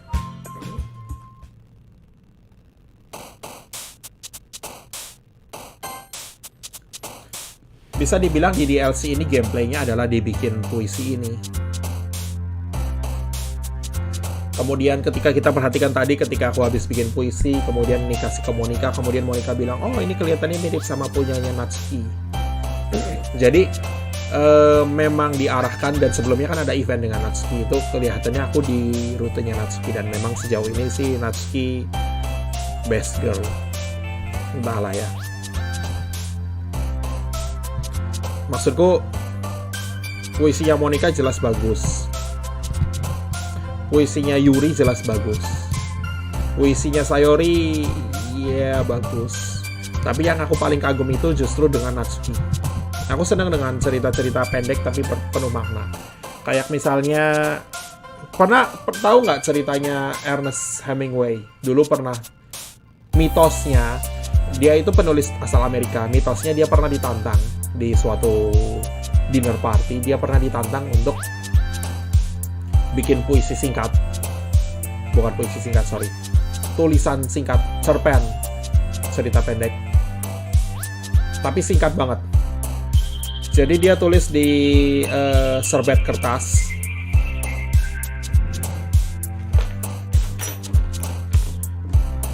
Jadi dia nulis di serbet kertas waktu itu kan lagi di meja makan gitu, ceritanya dia tulis.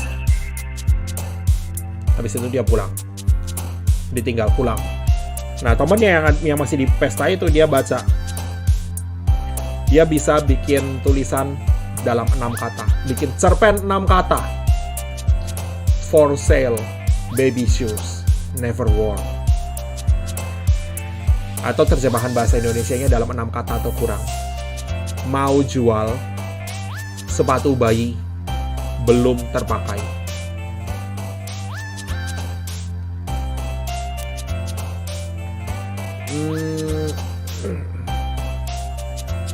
Sepatu bayi belum terpakai. Biar imajinasi pembacanya itu yang liar sendiri. Apa yang terjadi sampai sepatu bayi itu nggak terpakai? Itu sepatu bayi orang mau jual sepatu bayi itu kan implikasinya dia dulu beli karena akan dipakai, tapi akhirnya dijual lagi karena udah nggak jadi dipakai. Kenapa udah nggak jadi dipakai? Apakah istrinya meninggal kecelakaan atau keguguran kah atau apa yang terjadi gitu? Istilahnya itu tragedi dalam 6 kata. Tapi tulisan-tulisan macam itu yang lebih mempengaruhiku sebetulnya. Dan kelihatan jelas tadi dari gaya penulisannya Natsuki dengan macam itu, dia itu ya seolah-olah stylenya Hemingway juga. Pendek, eksplisit, menggunakan kata-kata yang sederhana tapi maknanya dalam. Aku lebih terkesan dengan yang semacam itu. Mungkin karena itu kali kalau tadi waktu aku tunjukin ke Monica, terus Monica bilang, "Oh, kamu mirip Natsuki ya tulisannya." Melody, Puff, Parfait, Massacre, Sticky, Papa, Meager, Candy, Playground. Melody?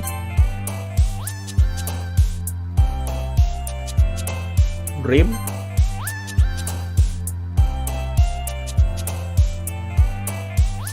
Sunny?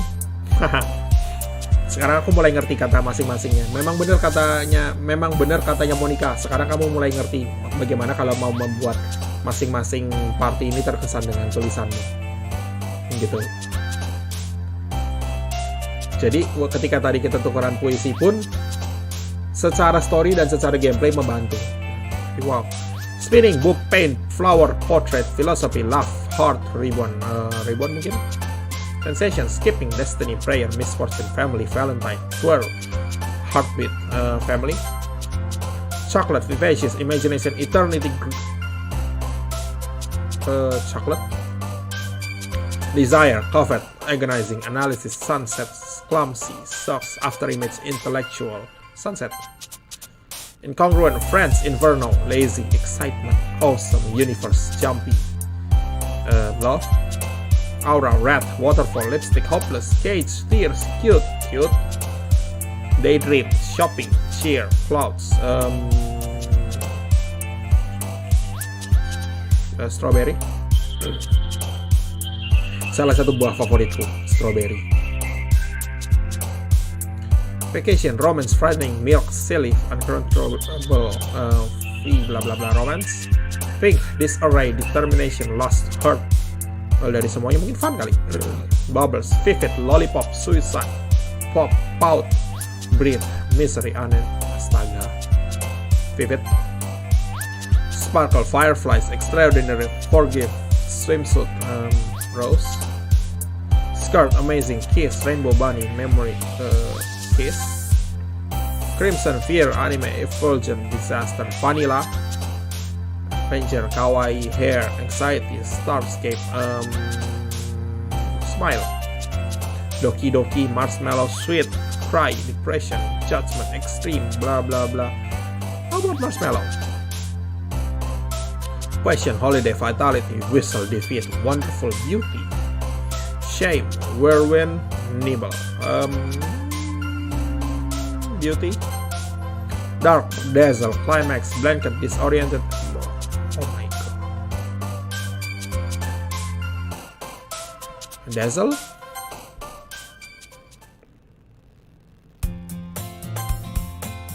Another day passes and it's time for the club meeting already. I've gotten a little more comfortable here over the past couple days. Entering the club room, the usual scene greets me. Hello, yo, Sayori. Looks like you're in a good mood today. I'm just still not used to you being in the club, that's all. I see. It's a pretty simple thing to get you in a good mood. But I guess it's always the simple things with you anyway. Speaking of which, I'm kinda hungry. Sama aku juga. Will you come with me to buy a snack? No thanks. That's not like you at all. I have my reasons. Why don't we take a look at your purse, Sayori? Why that all of a sudden? No reason really. I just wanted to look at it. Sayori nervously retrieves her coin purse. She fumbles with the latch and gets it open. Then she turns it upside down and lets its contents spill on the desk. Only 2 small coins fall out. I knew it. I can see right through you, Sayori. That's not fair. How did you even know? It's simple. If you had enough money in the first place, you would have bought a snack before coming to the club room. So either you're not hungry and wanted an excuse to take a walk, or you plan to conveniently forget that you spent all your money so that I would lend you some. But there's one more thing. You're always hungry! And so that only leaves the one option. Wah! I give up. Don't make me feel guilty. If you feel guilty, that means you deserve to feel guilty. Yuri suddenly giggles. Eh? I didn't notice that she was listening in. Her face is in her book, as always. I wasn't listening or anything. It was just something in my book. Yuri, tell Lauren to let me borrow some money. Don't get me involved like that, Sayori. Besides, you should only buy what you can responsibly afford. Aha! Yuri speaking the truth. Jangan. Aku kesel dengan orang-orang yang minjem uang sama aku tapi susah banget balikin. And frankly, after putting a mischievous little stunt like that, your suffering is fair enough retribution. Did I just... I didn't mean that. I got too absorbed into my book. Oh. I really like when you speak your mind, Yuri. It doesn't happen much, but it's a fun side of you. There's no way you could think that. You were right though. I did something bad and now I have to accept the retribution. That's still coming from you, Sayori. I guess there is a little devil inside all of us, isn't there? Don't let her fool you. Sayori knows exactly what she is doing. After all, she told you guys she was bringing me to the club before she even told me. But you wouldn't have come if it weren't for the cupcakes. So I had to trick Natsuki into making them. Come on, give me more credit than that, Sayori. Wah! Yeah! Out of nowhere, something smacks Sayori in the face and tumbles onto the desk. Ow! What was... a cookie! Sure enough, it's a giant cookie wrapped in plastic. Sayori glances around. Is this a miracle? It's because I paid my restitution. Retribution. Actually, that one almost worked.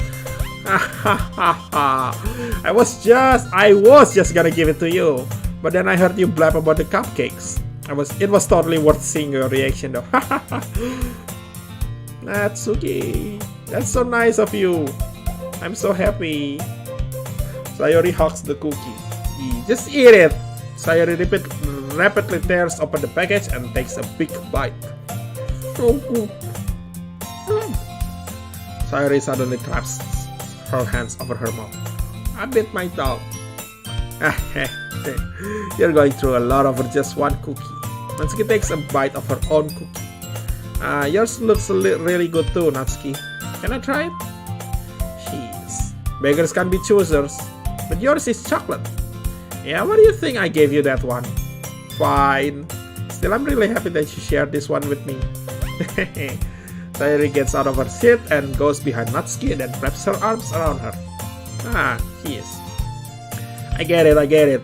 Cookie is still in hand. Natsuki reaches up to nudge Sayori off of her.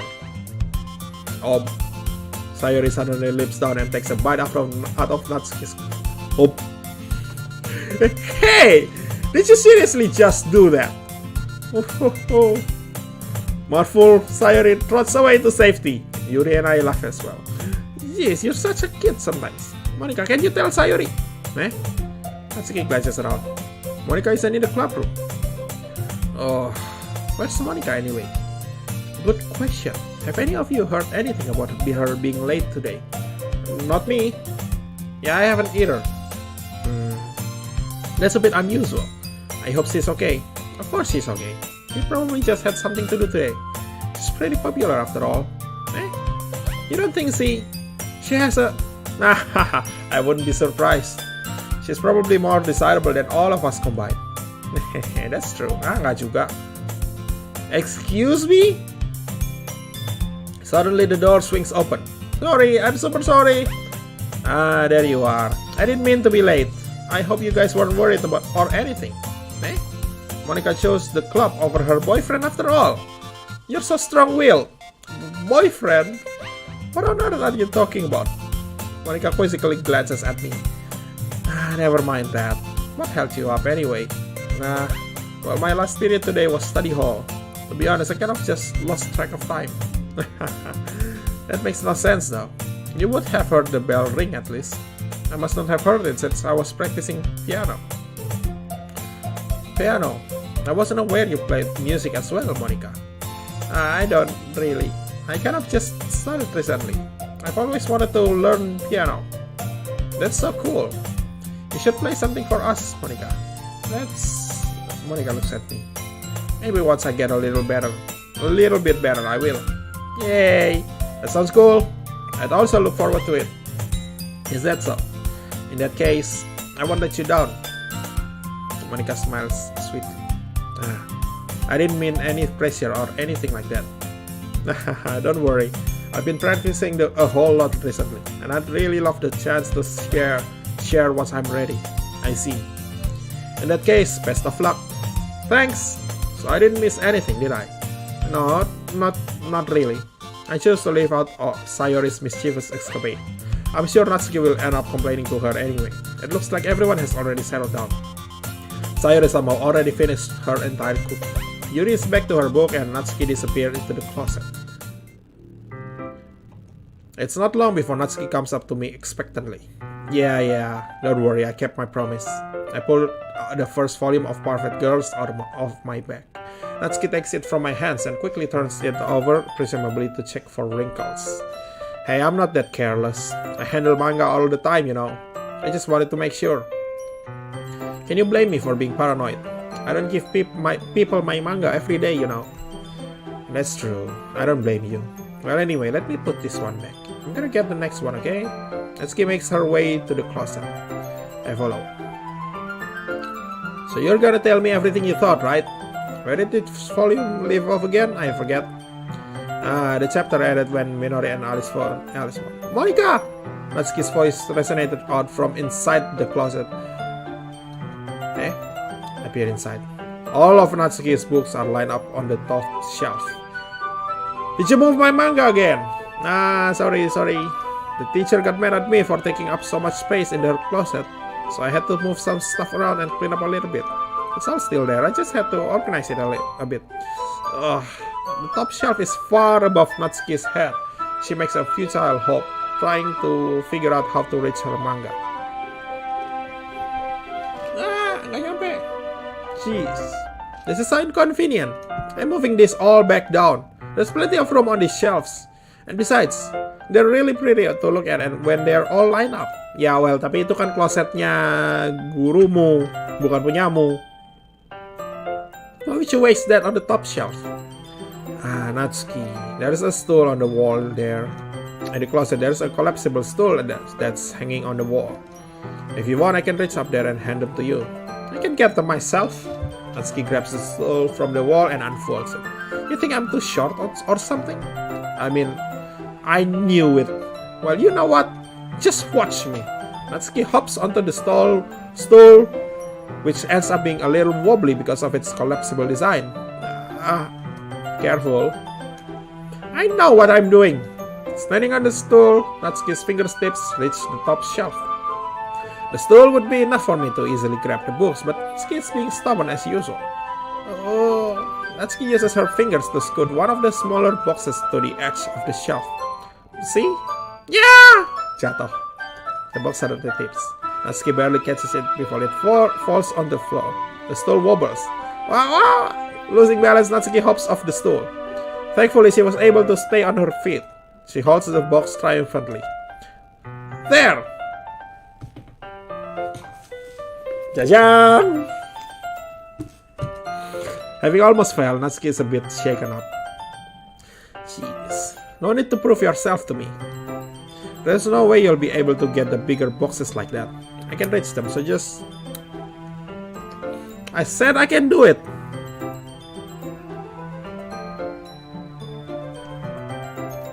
I don't want your help, okay? I'm gonna get a chair, so just hang on.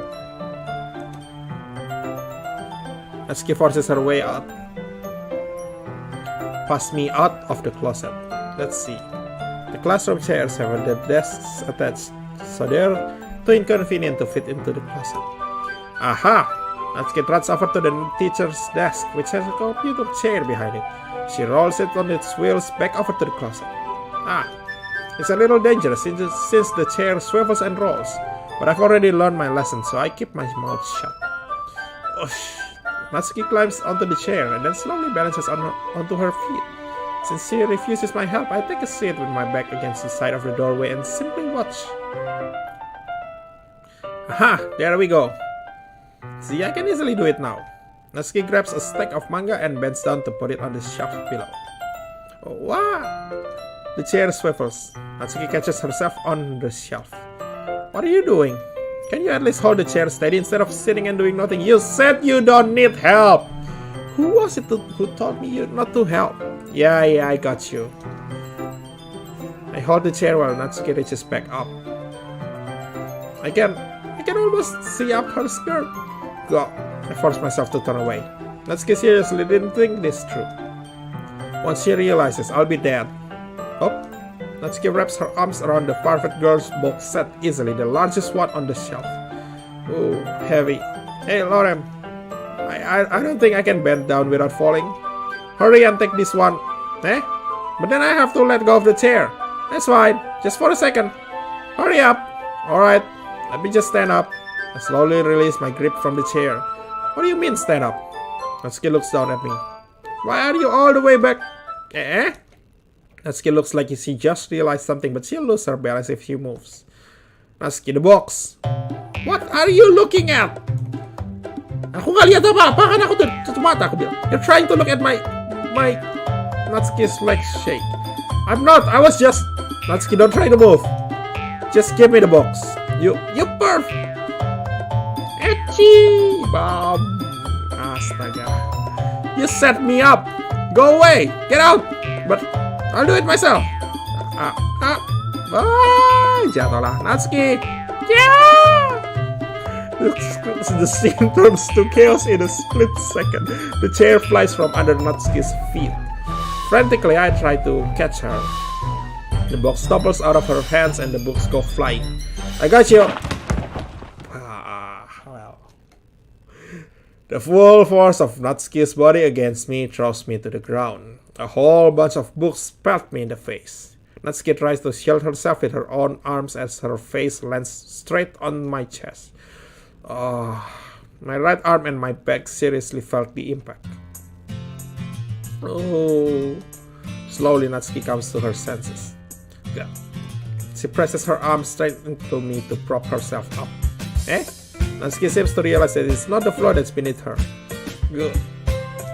Gross! Yeah! A fist pounds into my chest. Natsuki then hoists herself to her feet. What were you thinking? You sicko! Everything okay over there? I heard a loud noise. Monica suddenly peers in. Monica, see what happens when you put the manga on the top shelf. Are you trying to kill your club members or something? Oh, gak nyaman sih aku kalau pakai. Astaga.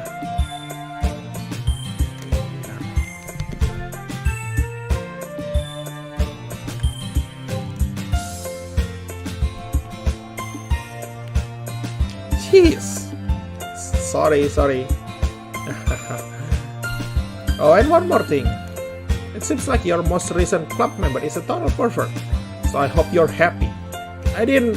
Somehow it's impossible for me to explain this whole bizarre situation to Monica. I didn't do anything, I swear. I know, don't worry. Monica says that quietly to me. Looks like I'm off the hook. Oh no, I look down. Natsuki is kneeling on the floor, holding one of the books that are scattered all over. There's a large diagonal crease along the page that she's desperately trying to smooth out. It must have landed on the page. Natsuki tries a bit more to fix the crease, but she can't get it out. Suddenly, she gives up and slams the book shut, then throws it to the floor. Instead of continuing to yell, she just lowers her head. Natsuki, are you... No. Natsuki's voice squeaks. I see tears on her face. I'll help get the crease out, okay? It's partially my fault, so... Natsuki shakes her head, still looking down. No, I don't even care that much. I'm just having a really bad day today. Natsuki sobs again. I didn't mean to take it out on you. I really didn't mean to. Yeah, okay, fine. Is there anything you want to talk about? Natsuki shakes her head. Just every day is so hard. I just want to come to the club and... Natsuki falls silent again. I can't press her, so I can only do what I know how to do. Alright, well, I'll help clean this up. And I'll move the rest of your manga for you. I pick up volume 2 of Perfect Girls. We'll set this one aside. This will help you cheer up a bit, right? I can get started on it once I'm done here. Natsuki looks up with her glossy eyes. Her lip quivers. You're really nice to me.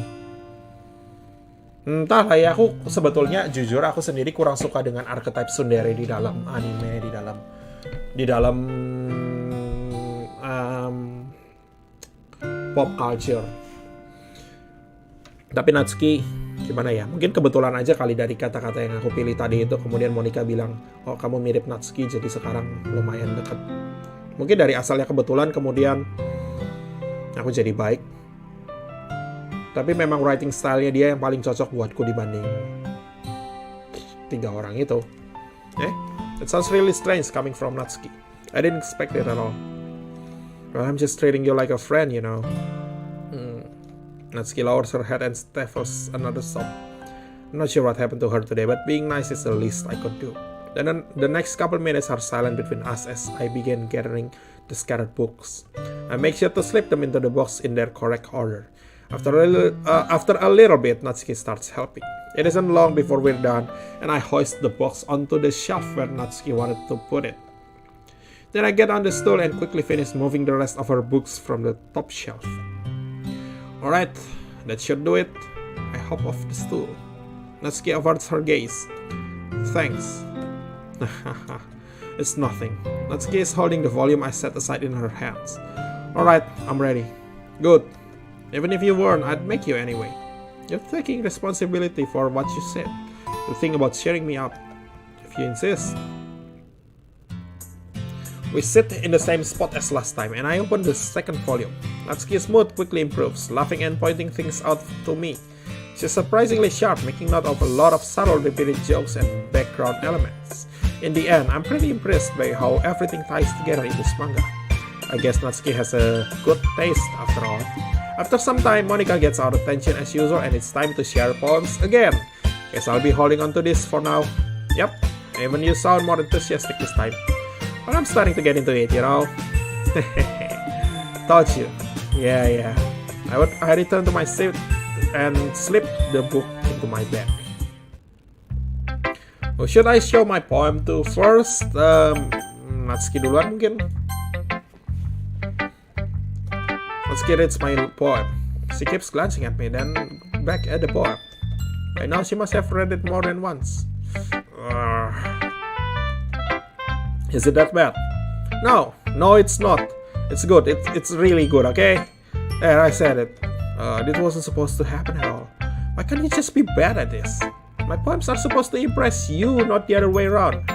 You're trying to impress me. Obviously, you think I'd let you enjoy Yuri's writing more than mine? I already enjoyed yours more than Yuri's. Give me a break.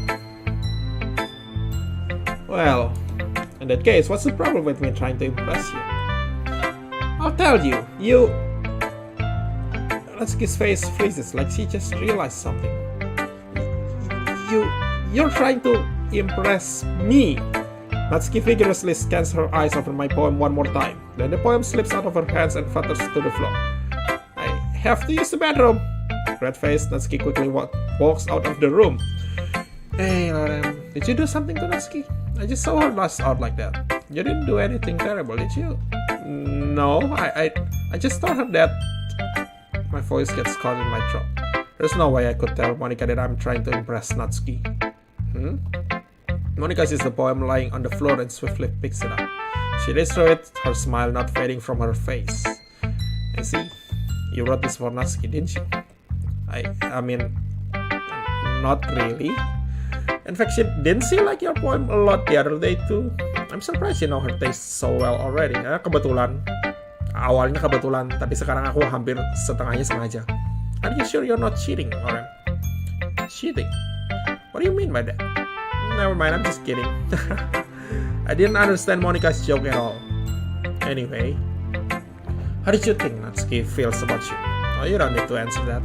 It was just something for you to think about. Hey! Natsuki comes out and snatches the poem out of Monica's hands. Neither of us had noticed her re-enter the classroom. Did you read this, Monica? Of course, I like it. You should really stop reading things that aren't for you, you know. You have a bad habit of doing that. But Lauren brought this poem, and we're supposed to share with everyone, right? Oh, Natsuki phrases. She apparently forgot that my poem is technically for everyone to read. Okay, well, I think Lauren is done sharing this poem with everyone. It's not like anyone would want to read this anyway. In fact, I'm just going to hold on to this. If you insist. What? Why are you looking at me like that? Like what? Never mind. Natsuki. I'll give you the poem, but that's still not very fair to Sayori. She hasn't gotten to read it yet. So what? Well, I guess Lauren is nice, right, Natsuki? It's not fair if you don't let everyone finish reading it. Fine. Natsuki returns my poem. It's not like she's going to like it though. Anyway, read my poem now. And no, I won't let you keep it. This is my only copy. Amy likes spiders. You know what I heard about Amy? Amy likes spiders. Icky, wriggly, hairy, ugly spiders. That's why I'm not friends with her. Amy has a cute singing voice. I heard her sing my favorite love song. Every time she sang the chorus, my heart would pound to the rhythm of the words. But she likes spiders. That's why I'm not friends with her. One time I hurt my leg really bad. Amy helped me up and took me to the nurse. I tried not to let her touch me. She likes spiders, so her hands are probably gross. That's why I'm not friends with her. Amy has a lot of friends. I'll always see her talking to people. She probably talks about spiders. What if her friends start to like spiders too? That's why I'm not friends with her. It doesn't matter if she has other hobbies. It doesn't matter if she keeps it private. It doesn't matter if it hurts and if it doesn't hurt anyone. It's gross. She's gross. The world is better off without spider lovers, and I'm gonna tell everyone. Okay.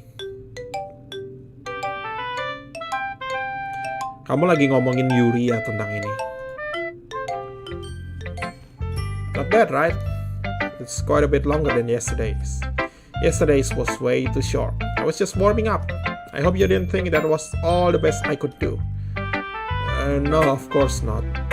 Anyway, the message is pretty straightforward in this poem. I don't have to explain it. Sometimes you can explain complicated issues with much simpler analogies. And it helps people realize how stupid they're being. Like anyone would agree that the subject of this poem is an ignorant jerk. Do you know people like that? Of course, it's about how everyone thinks Mike. That doesn't matter. It can be about anything. I wrote it to be easy to relate to. Everyone has some kind of weird hobby or a guilty pleasure.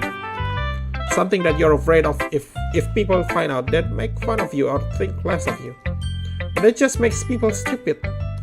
Who cares about what someone likes as long as they're not hurting anyone and it makes them happy?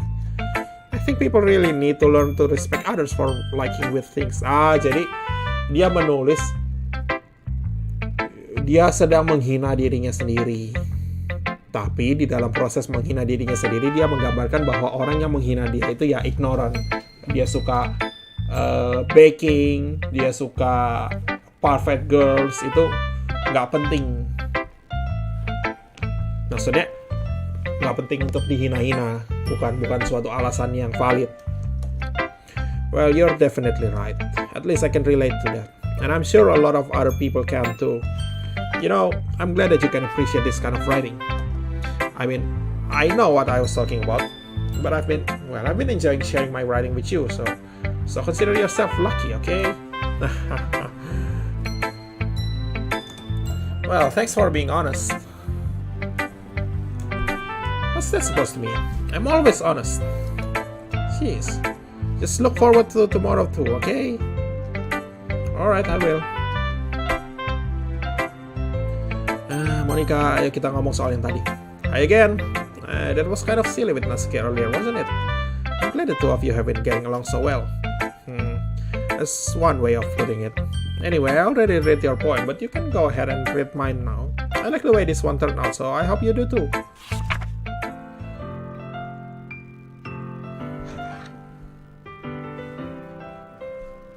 Save me. The colors, they won't stop. Bright, beautiful colors, flashing, expanding, piercing. Red, green, blue, an endless cacophony of meaningless noise. The noise, it won't stop. Violent, grating waveforms, squeaking, screeching, piercing, sine, cosine, tangent. Like playing a chalkboard on a turntable, like playing a vinyl on a pizza crust. An endless poem of meaningless.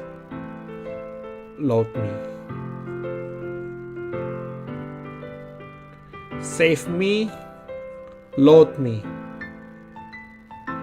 Save load video game emang kamu?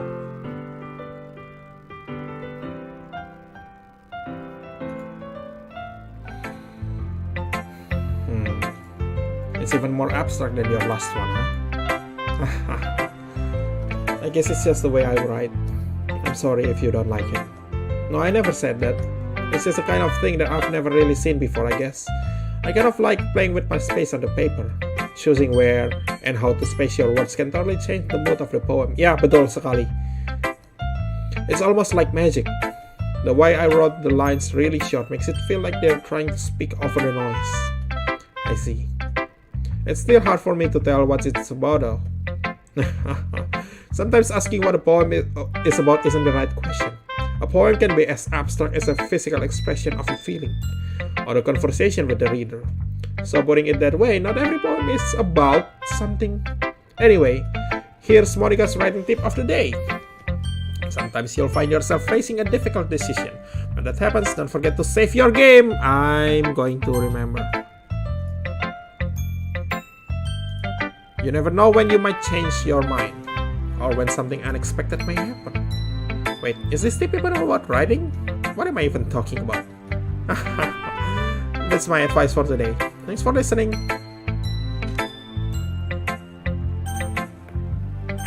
Yuri. Are you still mad at me? I'm not mad. I'm not mad for disrespecting Natsuki yesterday. Because reading this poem, now I know why you got mad at me. Because you prefer her writing over mine. That's not really true. Meaning when I disrespected her, I disrespected you too, didn't I? Oh no, Yuri, you might be reading into this a little too much. How could I be so stupid? I always let these things happen. Whenever I think before I speak, I just come off as awkward and unlikable. But if I speak without thinking, the things I want to keep inside come out and make people hate me. So please don't force yourself to be around me. I know this is what Monica wants, but it's not fair to you when you could be enjoying your time with Natsuki and Sayori. Yuri, please. It makes it easier for me if you don't express any concern. Besides, I have my books with me. That's all I need.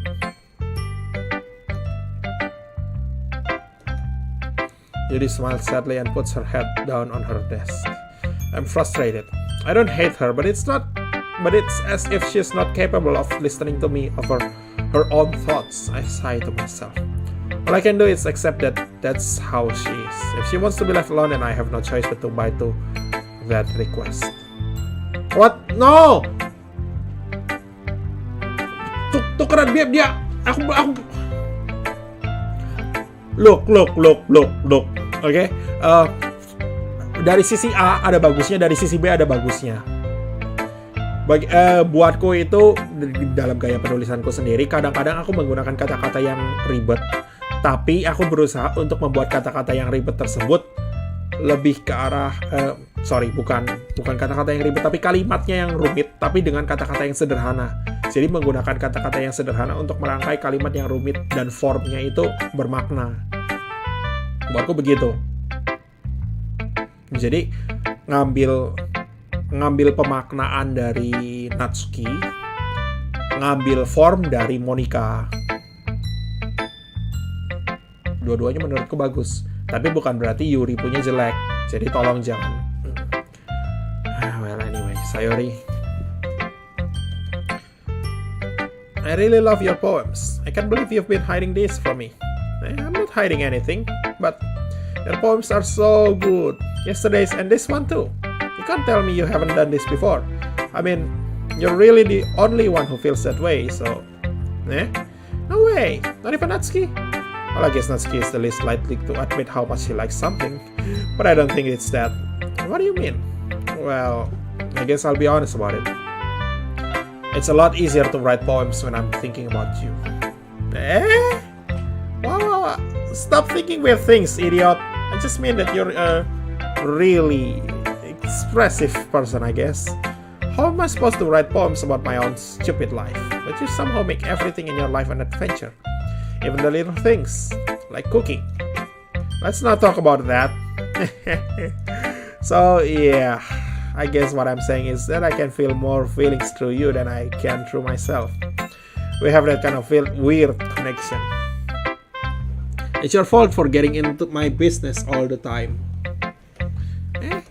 I don't know if I understand. You never understand when I try to explain things to you, do you, Sayori? I pat Sayori's head. Hey, I'm not a kid, you know. Are you sure about that? Because you enjoy this. Maybe. Sayori starts fiddling with her pencil between her hands. Hey, you give me your poem? I kinda want to keep it. Huh? Why? Because, well, it's the first time you've written something for me. Sayori, you completely misunderstood. I didn't write this for you. Are you even listening anymore? Well, whatever. I'll give it to you when we go home. Really? Snap. I broke my pencil. Sayori hastily bends down to pick up the piece he dropped. But being inattentive of her surroundings, he bumps right into me. Sorry. It's fine. I'll get it for you. I bend down and pick up the broken pencil. Sayori clutches the desk beside her to support herself, knees shaking. I'm a little clumsy today. Let's sit down, Sayori. Yeah. I grab Sayori's arm and help her sit at the desk. Anyway, I still haven't read your poem. Oh, sorry, I forgot about that. But it's not as good as yours. Jeez, don't worry. I'm sure I'll like it. Bottles. I pop off my scalp like the kid. What? Bottles. I pop off my scalp like the lid of a cookie jar. It's the secret place where I keep all my dreams. Little balls of sunshine, all rubbing together like a bundle of kittens. I reach inside with my thumb and forefinger and pluck one out. It's warm and tingly, but there's no time to waste. I put it in a bottle to keep it safe, and I put the bottle on the shelf with all the other bottles. Happy thoughts in bottles, all in a row. My collection makes me lots of friends. Astaga. Kata-kata happy thoughts-nya ini kalau bisa dilihat garisnya kayak terdistorsi gitu. Yang lainnya baseline-nya relatif ini. Tapi dia happy thoughts-nya itu yang my collection makes me lots of friends. Each bottle a starlight to make amends. Sometimes my friend feels a certain way. Down comes a bottle to save the day. Night after night, more dreams. Friend after friend, more bottles. Deeper and deeper my fingers go, like exploring a dark cave, discovering the secrets hiding in the nooks and crannies. Digging and digging, scraping and scraping. I blow dust off my bottle caps. It doesn't feel like time elapsed. My empty shelf could use some more. My friends look through my locked front door. Finally, all done, I open up and in come my friends. In they come in such a hurry. Do they want my bottles that much? I frantically pull them from the shelf and one after the other, holding them out to each and every friend, each and every bottle. But every time I let one go, it shatters against the tile between my feet. Happy thoughts in shots all over the floor. They were supposed to be for my friends who aren't smiling. They're all shouting, pleading, something. But all I hear is echo, echo, echo, echo, echo inside my head. Wow, ini relatif morbid.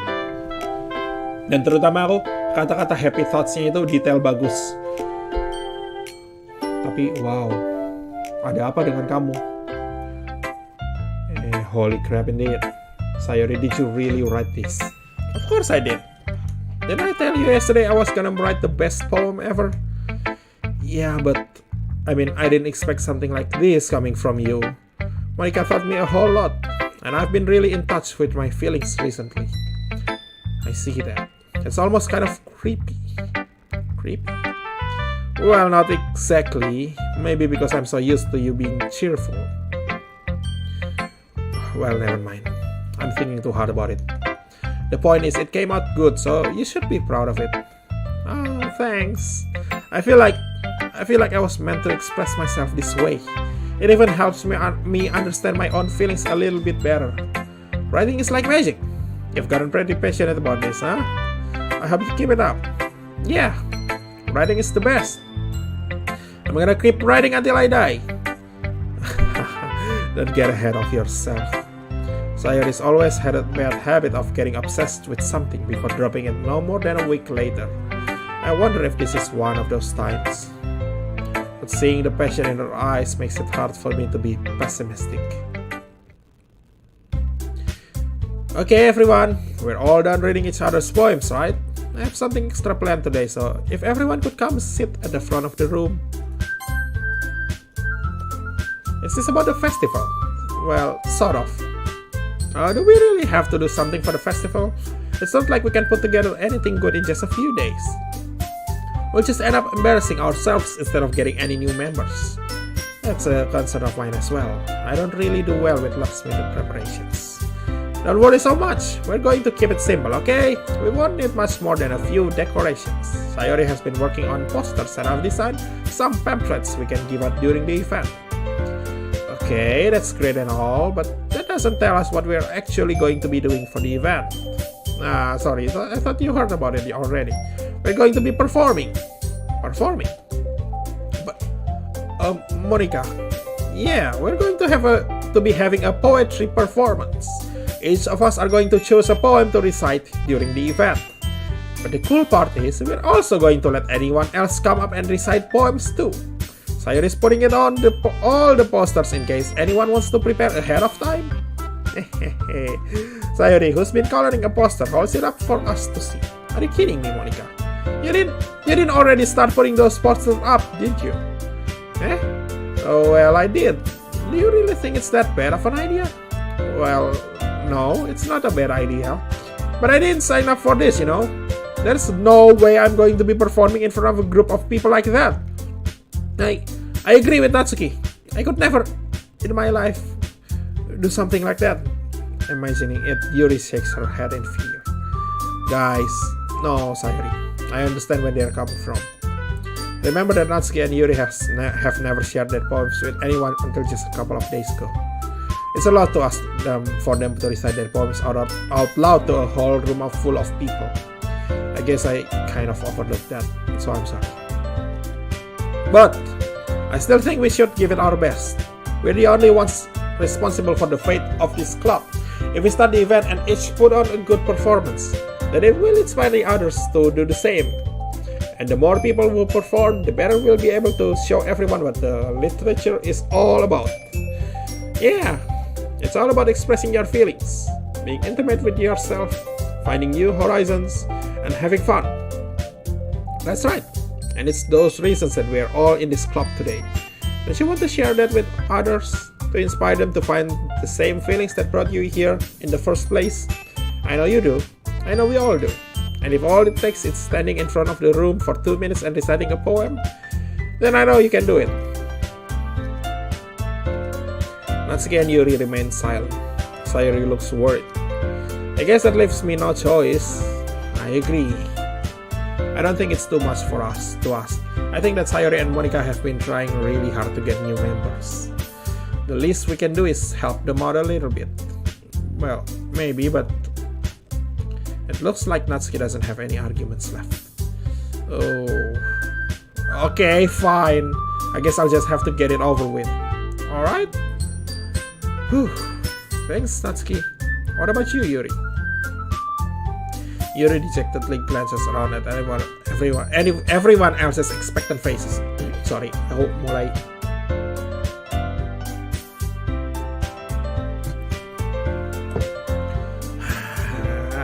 I guess I don't really have a choice. That's everyone. You're the best, Yuri.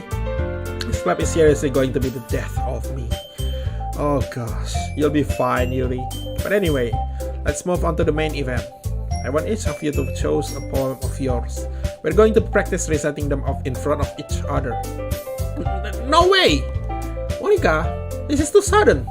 Well, if you can't recite your poem in front of the club, how do you expect it to do it in front of strangers? Oh no, don't worry. I'll start off to help everyone feel a little more comfortable. Can I go next? Of course. Now let's see. Monica flips through her notebook to the specific poem she has in mind for herself. She then stands behind the podium. The title of this poem is The Way They Fly.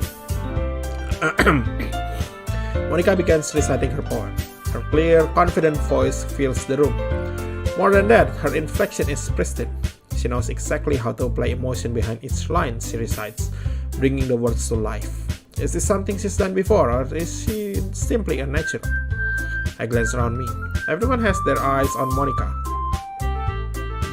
Sayori looks amazed. Yuri has an intense expression on her face that I don't understand. Finally, Monica finishes the recitation. The four of us applaud. Monica takes a breath and smiles. That was so good, Monica. Thank you very much. I was just hoping to set a good example. Are you ready to go next, Sayori? I'll go next. Wow, Yuri smiled up all of a sudden. Yuri clutches a sheet of paper between her hands and stands up. Keeping her head down, she walks quickly over to the podium. This poem is called. Yuri anxiously glances at each of us. You can do it, Yuri. It's called After Image of a Crimson Eye. Yuri's voice shakes as she starts reading the poem. Just a moment ago, she practically refused to do this. Why is she suddenly putting in so much effort? As Yuri gets past the first couple of lines, her voice changes. It's almost like what happens when Yuri gets absorbed into her books. Her quivering words transform into the sharp syllables of a fierce and confident woman. The poem is full of twists and turns in its structure that she enunciates with perfect timing. This must be a rare glimpse into the whirling fire Yuri keeps concealed inside her head. Suddenly, she is finished. Everyone is stunned. Yuri snaps back into reality and glances around her as if she bewildered even herself. It's up to me to save this situation. I'm the first to start applauding. Everyone joins me afterward and we give Yuri the recognition she deserves. It's not that we didn't want to applaud for her, but we were caught so off guard that we must have forgotten. As we applaud, Yuri holds the poem to her chest and rushes back into her seat. Yuri, that was really good. Thank you for sharing. Looks like Yuri is done for the count. Okay, I guess I'm next then. Sayori hops out of her chair and cheerfully walks to the podium. This one is called My Meadow. Sorry, I giggled. Sayori, it's a lot harder than I thought. How did you guys do it so easily? Try not to think of it like you're reciting to other people. Imagine you're reciting it to yourself, like in front of a mirror or in your own head. It's your poem, so it'll come out the best that way. I see. Okay then, Sayori begins her poem. Somehow it feels like her soft voice was made as a perfect match. The poem isn't aimlessly cheery like Sayori is. It's serene and bittersweet. If I were to read this on paper, I probably wouldn't think much of it, but hearing it come from Sayori's voice almost gives it a whole new meaning. Maybe this is what Sayori meant when she said she likes my poems. It's like I get to reach more deeply into someone I thought I knew through and through. Sayori finishes and we applaud. I did it! Good job, Sayori. Even Lorem liked it. I guess that's a good sign. What does that even mean? It came out nicely, Sayori. The atmosphere of the poem fits you really nicely. It might be that other poems wouldn't work quite as well with that kind of delivery. I don't really understand.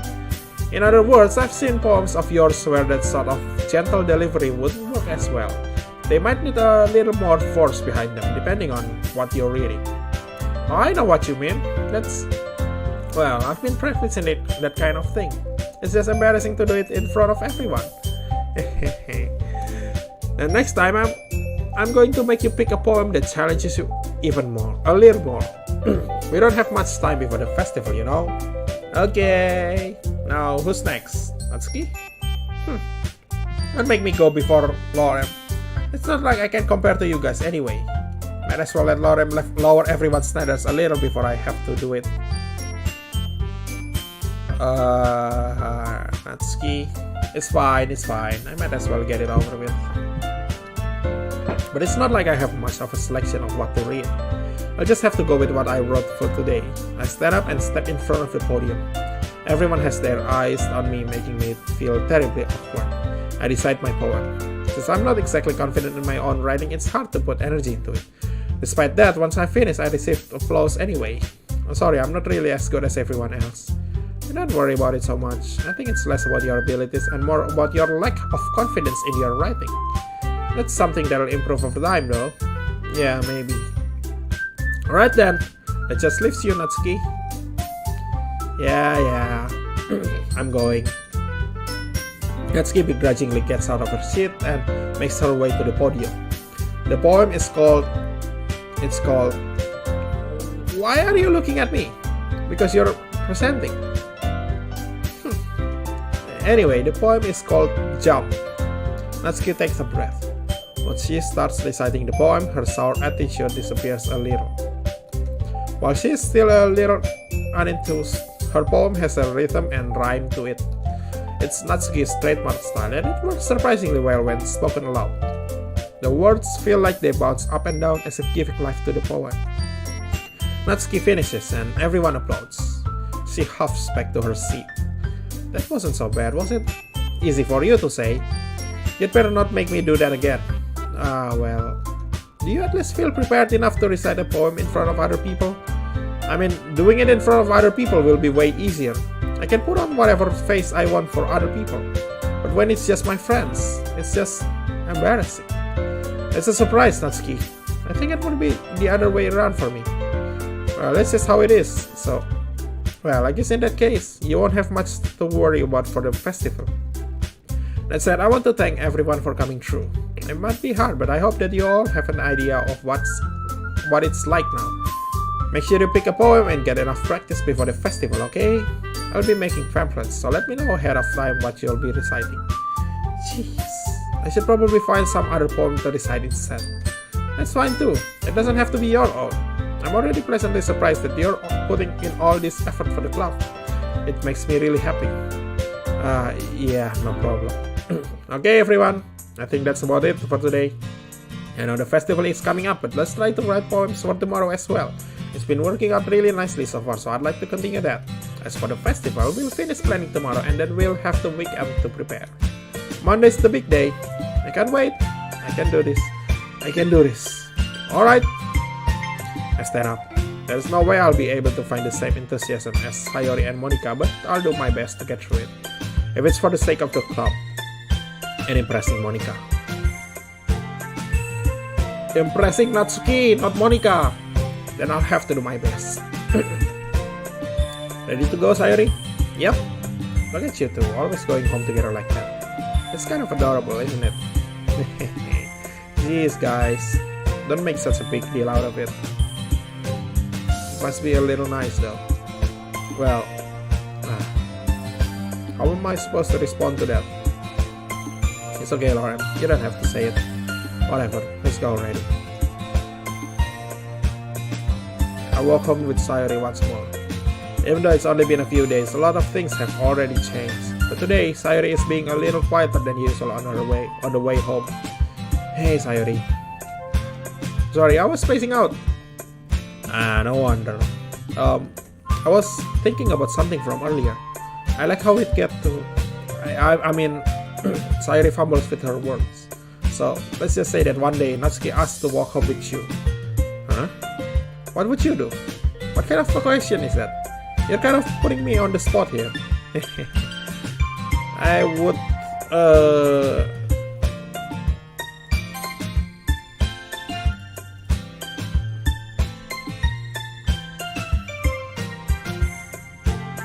would walk home with both. Tergantung siapa yang ngajak lah.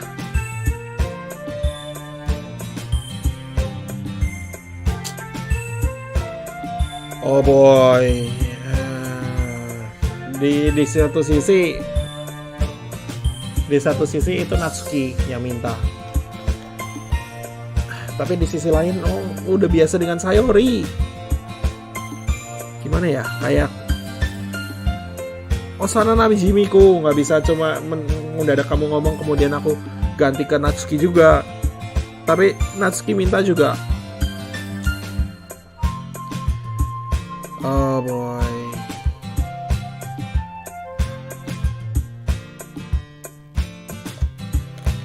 Oh boy, aku bahkan nggak tahu.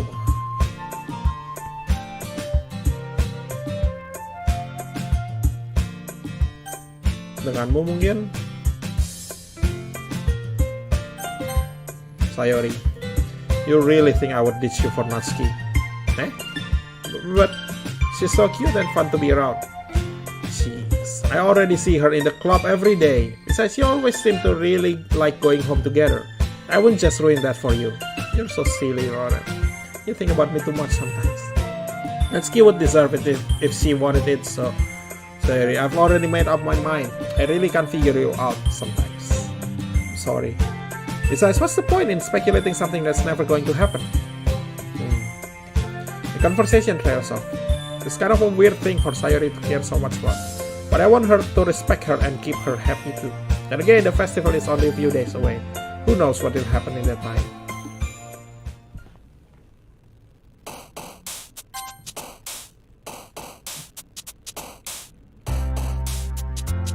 Vertigo. Play.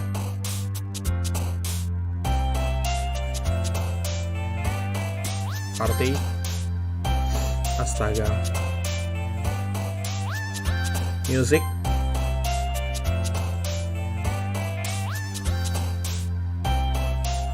Love. Ribbon. Hawaii. Poof, empty inside rose, sugar favorite treasure, blah blah blah. Rose.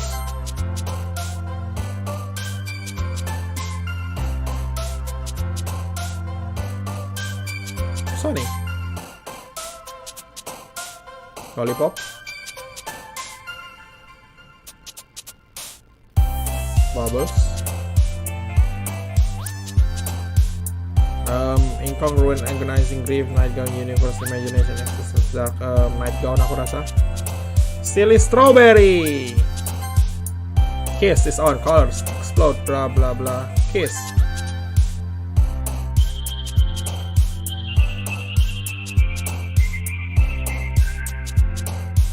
Friends.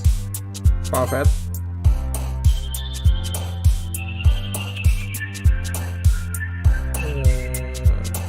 Joy aku rasa. Special. Infinite Pain, Determination, Flower.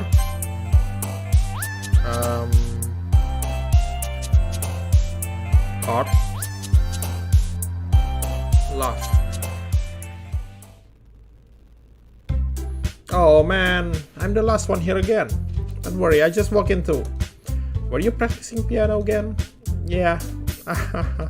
You must have a lot of determination, starting this club and now picking up piano. Well, maybe not determination, but I guess passion. Remember that the club wouldn't be here if it wasn't for all of you. And I'm super happy that you are all willing to help out for the festival too. I can't wait for the festival. It's gonna be great. Weren't you complaining about it just yesterday, Natsuki? Well, yeah. I'm not really talking about our part of the festival, but it's a whole day of school where we get to play and eat all kinds of delicious food. It's not a bit like Sayori all of a sudden. Monica, don't they usually have fried squid? Squid. It's a pretty specific thing to look forward to. Oh, come on. Are you saying you don't like squid? You, of all people. I didn't say I don't like it. Besides, what do you mean by you, of all people? Because it's right in your name. Monika. Bahasa Jepang Ika itu artinya cumi-cumi. That's not how you say my name at all. Also, that joke makes no sense in translation. Never mind.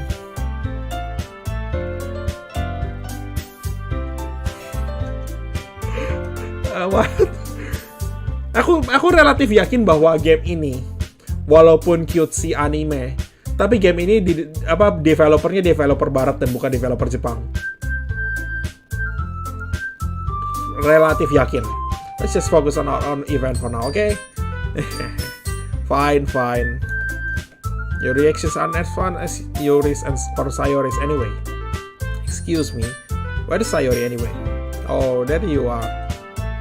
Sayori is sitting at the desk in the corner of the room, looking down at nothing. I walk over to her. Hey, Sayori. I wave my hand in front of her face. You're spacing out again. Sorry. Don't mind me. You can go talk to everyone else. Is everything alright? Of course. Why wouldn't it be? It just feels like you're a little off. Sorry for assuming things. Geez, you worry too much about me. I'm fine, see? Sayori shows me a big smile. Don't let me distract you from having fun with everyone. What? Well, alright, if you say so. I worriedly glance at Sayori before turning back toward everyone else. But the conversation has already dispersed with everyone back at their usual activities. Maybe I should ask Monica if she's noticed anything about Sayori recently. Since they've been preparing for the festival, they must be spending a lot of time together. I timidly approached Monica, who is shuffling through some papers at her desk. Oh damn, what's up? Hey, this might sound a little strange, but have you noticed anything up with Sayori recently? Anything up with her? In what way do you mean? Maybe I'm reading into it a little too much, but she seems a bit downcast today. Oh, you think so? I can't say I've noticed anything about her. Monica peers across the room at Sayori, who is idly dragging a rubber eraser up and down her desk. Maybe there is something on her mind. But I'm surprised I'm not the one asking you, Lauren. You certainly know her a lot better than I do. Yeah, but she's never really like this. She's always talked to me about things that bother her. But this time, when I asked her, she was really dismissive. Sorry, I know it's not your problem. I just wanted to ask if you knew anything, so I'll drop it now. No. It's important to me too. I mean, I'm also friends with her, and I also care about the well-being of my club members, Maybe I'll try talking to her myself. Are you sure about that? It seemed like she wanted to be left alone. Are you sure? Maybe she just had a hard time bringing it up with a person of interest. Person of interest? What do you mean by that? I'm saying that maybe the thing on her mind is you. Me? How on earth would you come to that conclusion? Well, I probably shouldn't say too much, but Sayori talks about you more than anything else, She's been so much happier ever since you've joined the club. It's like an extra light was turned on inside of her. What? No way. Sayori is always like that. She's always been full of sunshine. It's not any different now than it always has been. Always has been.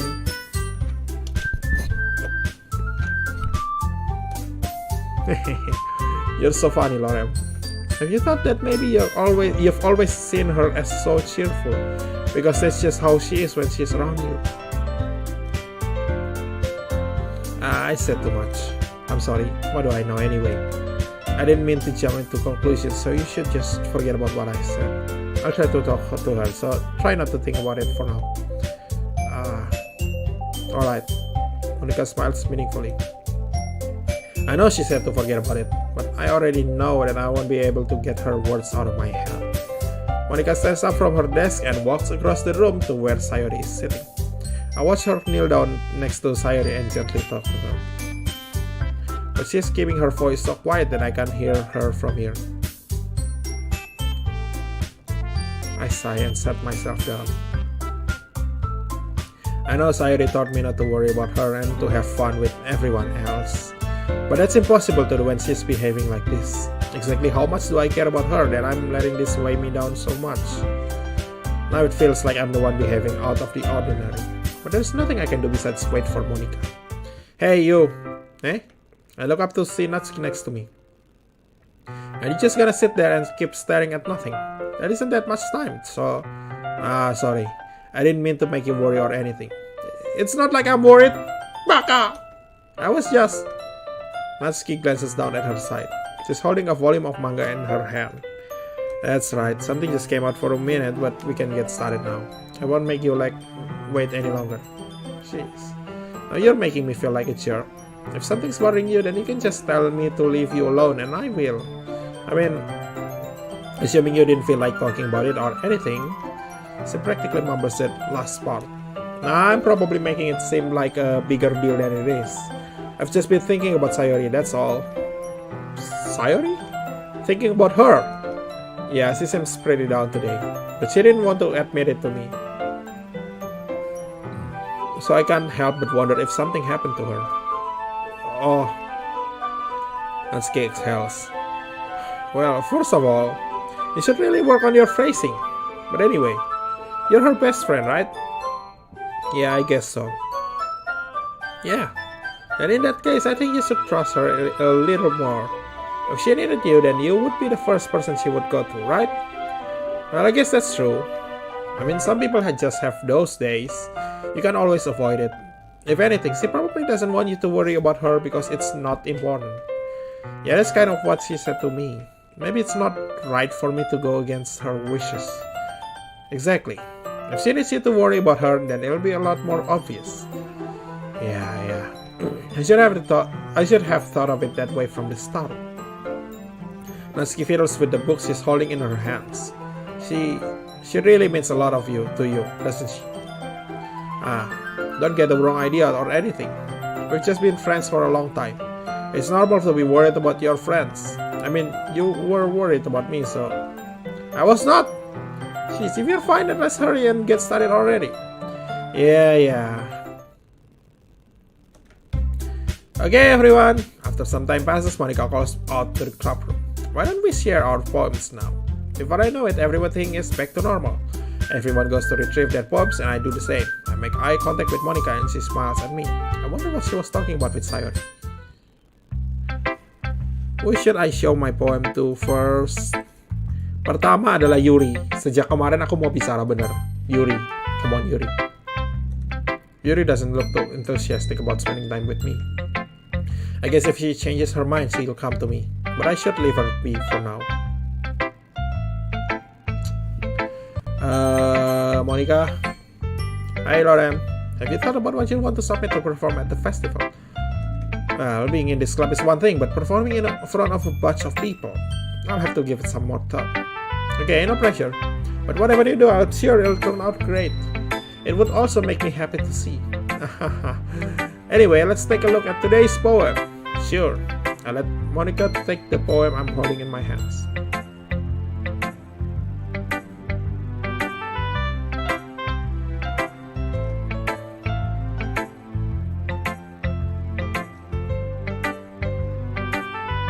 I like this one.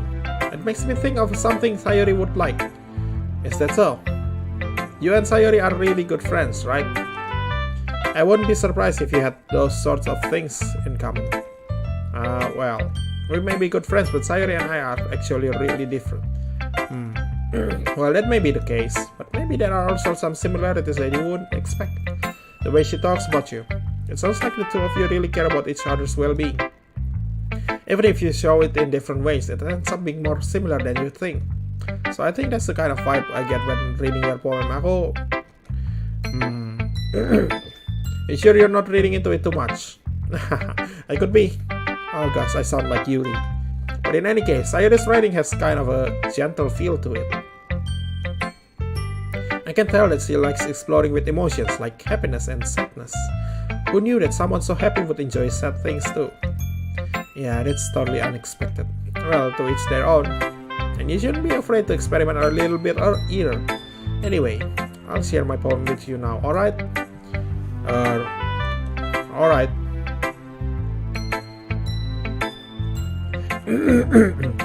Oh, suaraku udah mau habis. Oke.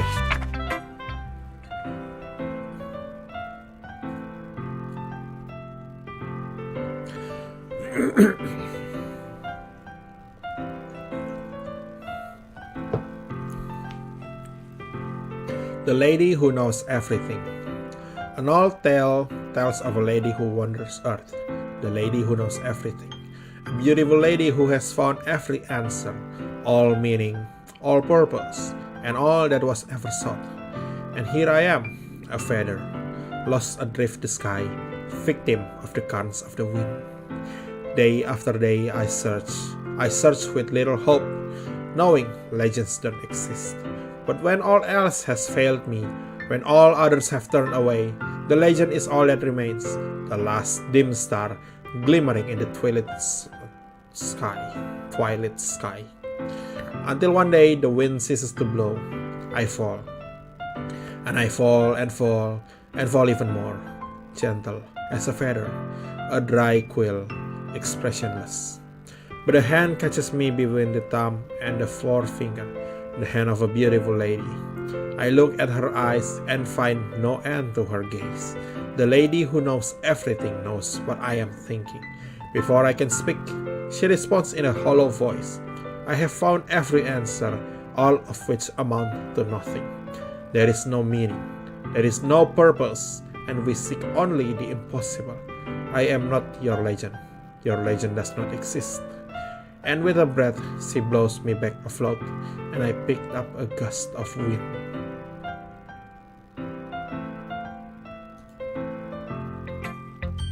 You know, I feel like learning and looking for answers are the sorts of things that give life meaning. Not to get too philosophical or anything, but it was kind of on my mind, so that's what I wrote about. I see. Aku senang banget lagunya berubah jadi lebih gentle, lebih solemn ketika dia ngasih daftar puisi itu. I never really put much thought into it. In a way, it's almost paradoxical. Because if we had all the answers, wouldn't the world start to lose its meaning? You know, there's one thing I noticed. It seems like everyone in the club prefers writing about things that are more sad than happy. Are you surprised? I mean, if everything was okay, we wouldn't really have anything to write about, would we? Humans aren't two-dimensional creatures. I think you'd know that better than anyone. Humans are two-dimensional creatures. Aku tahu karena aku 3 dimensi, itu maksudmu. You mean one-dimensional? Yeah, that. Anyway, here's Monica's writing tip of the day. Are you ever too shy to share your writing because you're afraid it's not that good? It can be really disheartening to get a lukewarm response to something you put so much into. But if you find other people who enjoy writing, then sharing becomes a lot easier. Because instead of just telling you that your writing is good or okay or bad, they'll want you to focus more on everything that went into it and the things you can work on. It's much more encouraging that way, and it will make you want to continue improving. It's almost like having your own literature club, don't you think? That's my advice for the day.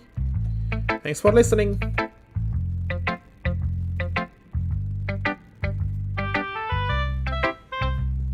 Having my own literature, ini emang apa?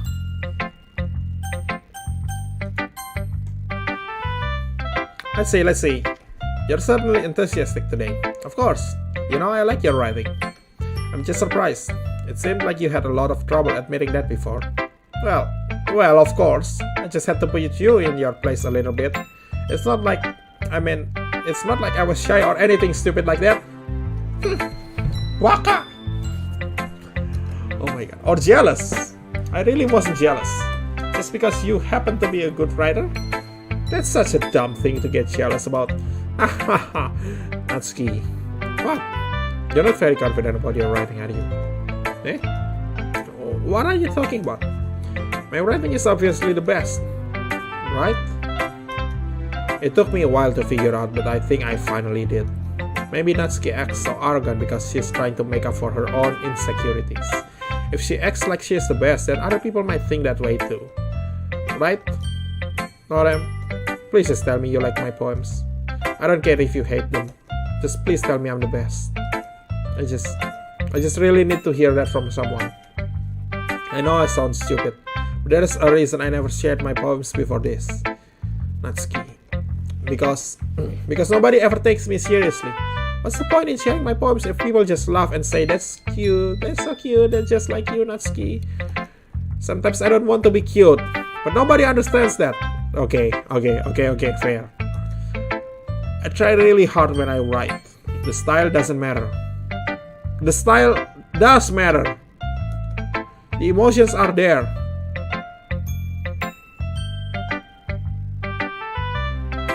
Why can't anyone see that? I just want Natsuki trails off. Maybe it's because her lips started quivering. I look down.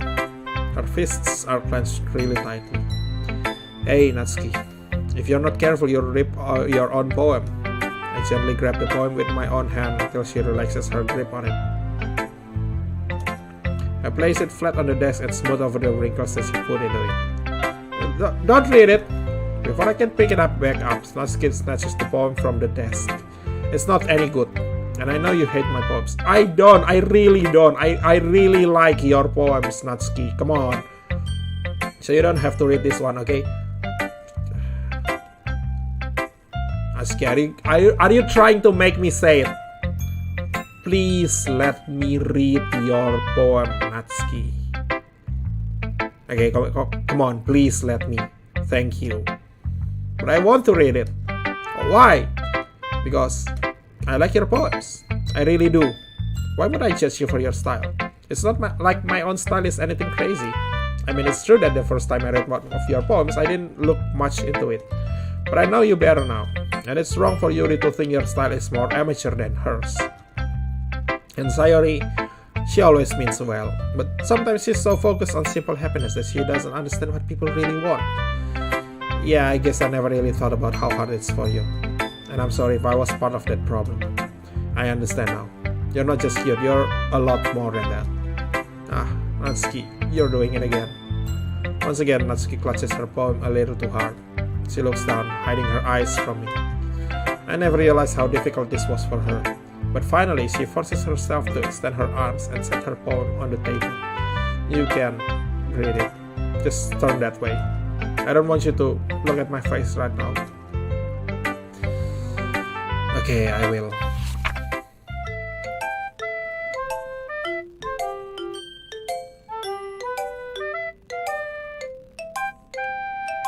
Aku senang style musik ini beda sama tadi waktu kita baca poemnya Monica tentang perempuan yang tahu segala hal.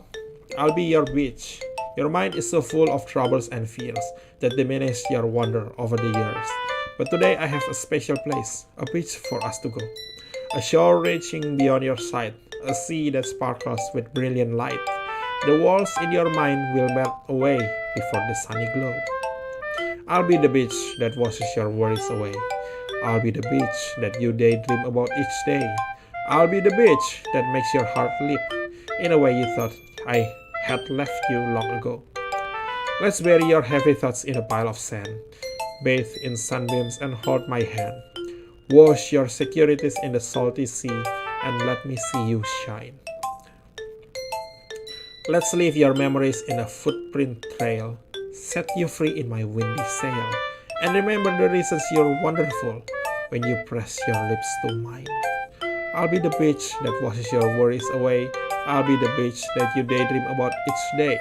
I'll be the beach that makes your heart leap in a way you thought had left you long ago. But if you let me by your side, your own beach, your own escape, you'll learn to love yourself again.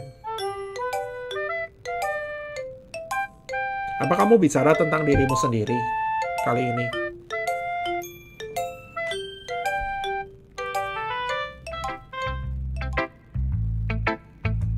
I felt like I kept writing about negative things, so I wanted to write something with a nice message for once. Besides, the beach is awesome. Kinda hard to write anything negative about the beach. So you decide to write about the beach first and then came out with a message later. Yeah, well, it's only because of what happened yesterday. I mean, after Yuri and I realized we kind of wrote about the same thing. She wanted to pick a topic and have us both write about it or whatever. I see. I don't really have much to contribute here since I didn't actually read Yuri's poem. You can really see her doing that too, making us write about a simple topic, then trying to impress me by coming out with something all fancy. But it's not like I care. I just did it anyway. I mean, I guess mine ended up being kind of metaphorical too, but there's nothing wrong with doing that once in a while. At the very least, it was good practice. Aku kuesnya dulu bentar.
Jujur sebetulnya aku relatif ragu bahwa kita bisa tamatin ini hari ini gitu.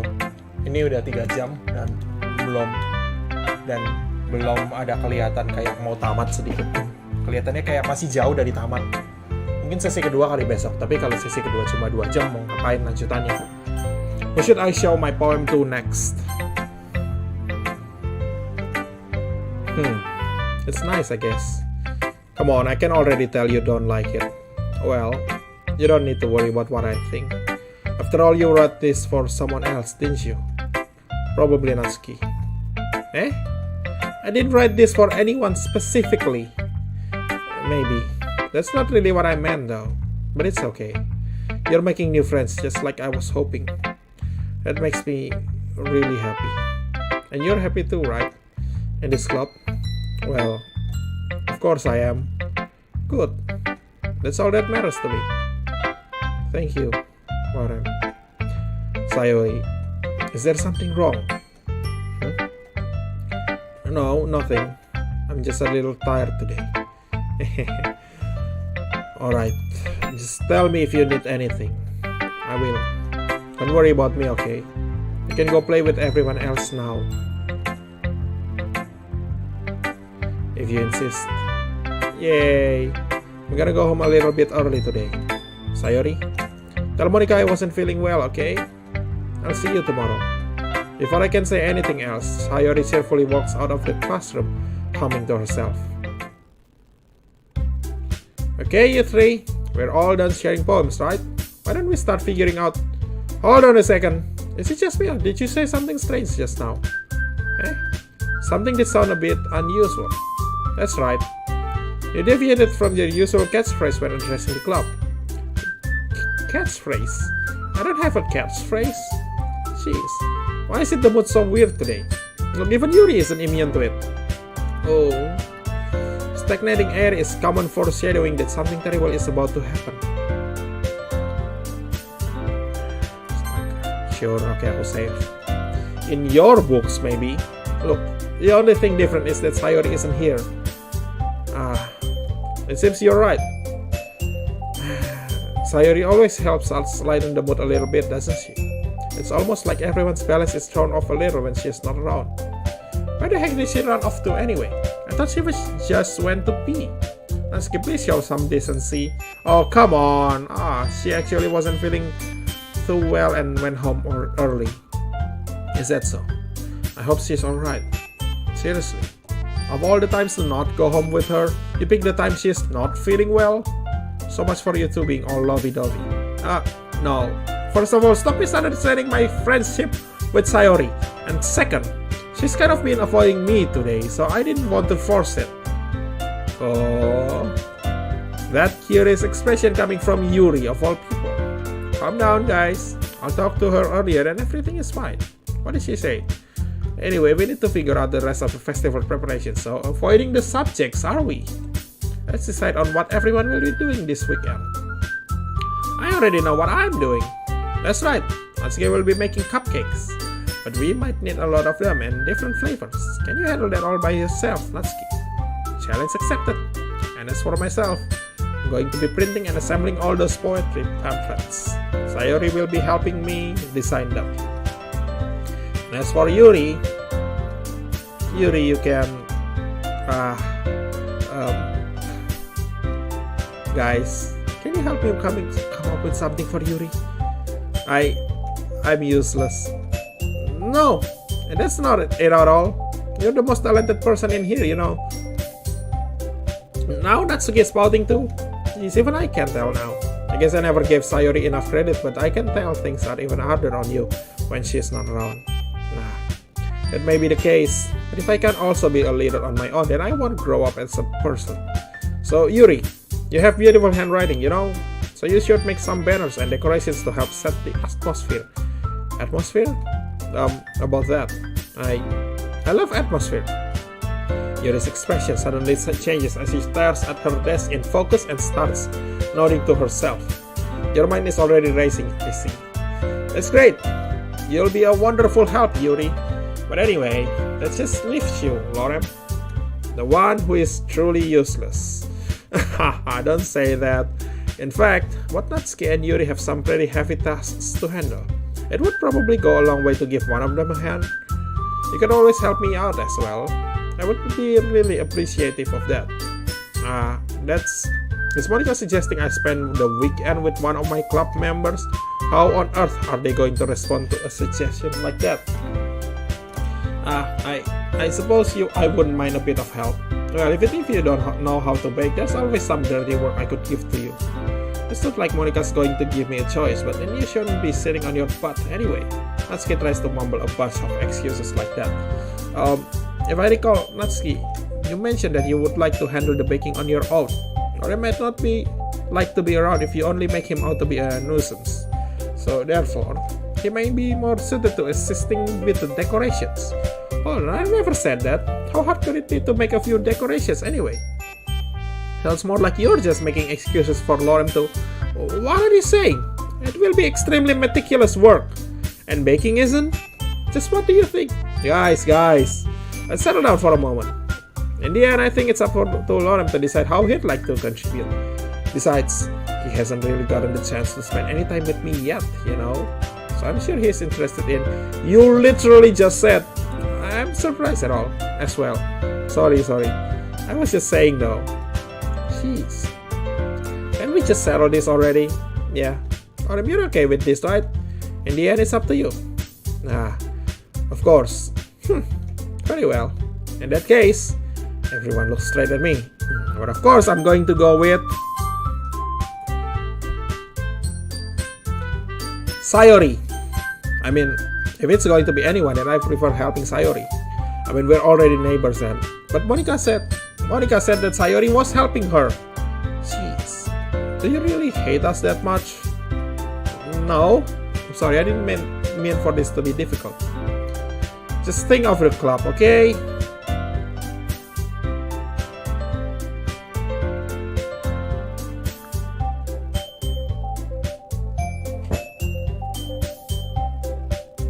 Astaga. Aku cuma mau bicara dengan Sayori. Ada apa, Sayori? Natsuki katanya kan bisa sendiri. Yuri aku nggak tahu. Jadi pilihannya antara Yuri dan Monica. Tapi kayaknya Monica deh. Well, I guess I should probably be helping Monica. Hey, you pick me. Hold on one second. Yeah, Monica, you're the one who needs the least help out of all of us. But I agree with Natsuki. Not only is your work already most suitable for one person, but you already have Sayori as well. But Lauren was the one who... It doesn't matter. You were the one who scared him into picking you in the first place. You're the club president, Monica. You're supposed to make responsible decisions for the club. Monica, you shouldn't let any ulterior motives interfere with this decision. Ulterior motives? What are you saying, Yuri? In fact, it sounds like you guys are the ones with ulterior motives. Excuse me? Otherwise, this wouldn't have been made into such a big deal in the first place. That's completely false, Monica. Yeah, we have a lot of work to do, you know? We won't do as good of a job if you make us work alone. Maybe that's true. Think of the club, Monica. If we want our event to succeed, then we need to appropriately distribute our resources. So are you going to do the right thing, President? Okay, I get it. It's technically most logical for Lauren to help one of you two. So, I guess that's what we'll do.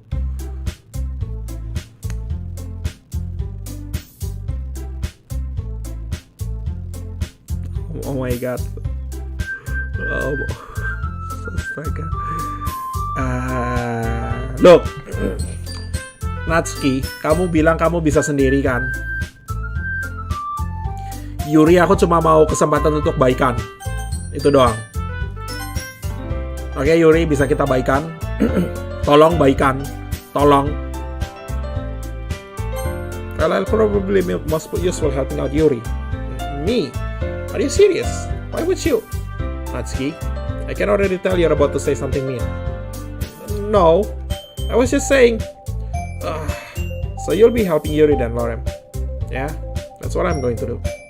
I'm glad. I have a bad habit of overthinking this sort of things, so I think your assistance will be very useful. That's great to hear. Natsuki, will you be able to handle the baking yourself? I mean, yeah, I already said I would be fine. Okay. Everyone can tell that Natsuki is feeling a little sour. So, is that everything we needed to go over? Yeah, that should be about it. Are you guys excited? Well, excited might not be the right word, but I suppose I'm looking forward to it a little bit. Do you feel the same way? Me? I guess you could say I'm interested to see how it will turn out. That's good enough for me. What about you, Natsuki? Natsuki? What? Why is everyone yelling at me? I didn't even do anything. No, that's not what I meant at all. Yuri anxiously glances between everyone in the room. I'm sorry for this. I don't really know why Lauren picked me. And also, your cupcakes are the best cupcakes I've ever had. They go really well with my tea. And nothing that I do for the event will compare to that, so I get it. I'm kind of surprised though. Why? Well, I'm the one acting immature. I already know that. But you're trying to cheer me up all of a sudden. I know I'm not very good at it. I'm sorry if I said something bad. Natsuki isn't the only one surprised. Monica and I are also taken aback by Yuri's words. When she already has trouble with words, trying to cheer someone up must be far out of her own comfort zone. But I begin to understand. Yuri was trying to sound like Sayori. Even if it didn't work perfectly, I can tell that she tried to say something Sayori would say at a time like this. Because Sayori always helps everyone smile and feel good about themselves. No, I kind of appreciated it. I'm sorry for making a big deal out of nothing. But I'm going to say this. You better bet that my cupcakes are going to be the best part of the whole event. I believe you. Yeah, I hope to see everyone do their best. But with that, there's nothing more for today. So I guess it's time for us to head out. Alright, let's get out of here then. Everyone packed up their things. I started to follow Monica and Natsuki out of the door as they chat between each other. I turned around. Sorry, I realized that I don't have any way of contacting you this weekend. Oh, you're right. I can't believe that slipped my mind. Should I give you my phone number? I think that would be the best way, yes. Alright then, Yuri and I exchanged phone numbers. Okay, then I'll be stopping by your house on Sunday. My house? Is that a problem? No, not at all. I just thought that I would be the one going to your house since I'm the one helping you. I suppose that makes sense. But if you don't mind, I think I would prefer going to your house. Alright. In that case, it won't be a problem. I decided not to press Yuri for a reason. It's not like it should matter much either way, so I'll just need to make sure my room is clean. I hope I manage to make myself useful in some way. I'm not nearly as creative as you are. Don't underestimate yourself, Lauren. I think that will make a very productive team. Even if you only chose me because you felt bad at or something. Wait, you don't actually think that, do you? I don't know. It's difficult to come up with any other reason you may have chosen me. You're forgetting the one reason with the most common sense. I chose to help you because that's what I want to do. But Yuri thinks to herself with an extremely tense expression. Yuri, you're overthinking this. You wanted me to point out when you're overthinking, right? I didn't realize. I'm telling you I want to. That's all there is to it. Do you believe me? Yuri thinks really hard again. She looks straight into my eyes for a long while. I believe you. As if it took her tremendous effort, Yuri finally says that and relaxes her expression. And I'm really looking forward to Sunday. Yeah, I am too. And after that exchange, I make my way out of the door and Yuri follows. I can't believe this. Yuri is going to be coming to my house on Sunday? Even though I would have preferred to do this with Sayori. My anxiety still shoots through the roof. I guess I've gotten pretty used to handling her at this point. But who knows what might end up happening when we are outside of school. She even told me she was looking forward to it. I shake my head. Why do I feel nervous that Sayori finds out about this? It's not like we feel that way about each other. Besides, like Monica said, this is about the club. I have nothing to worry about. If I just go with it, then I'll have a good time.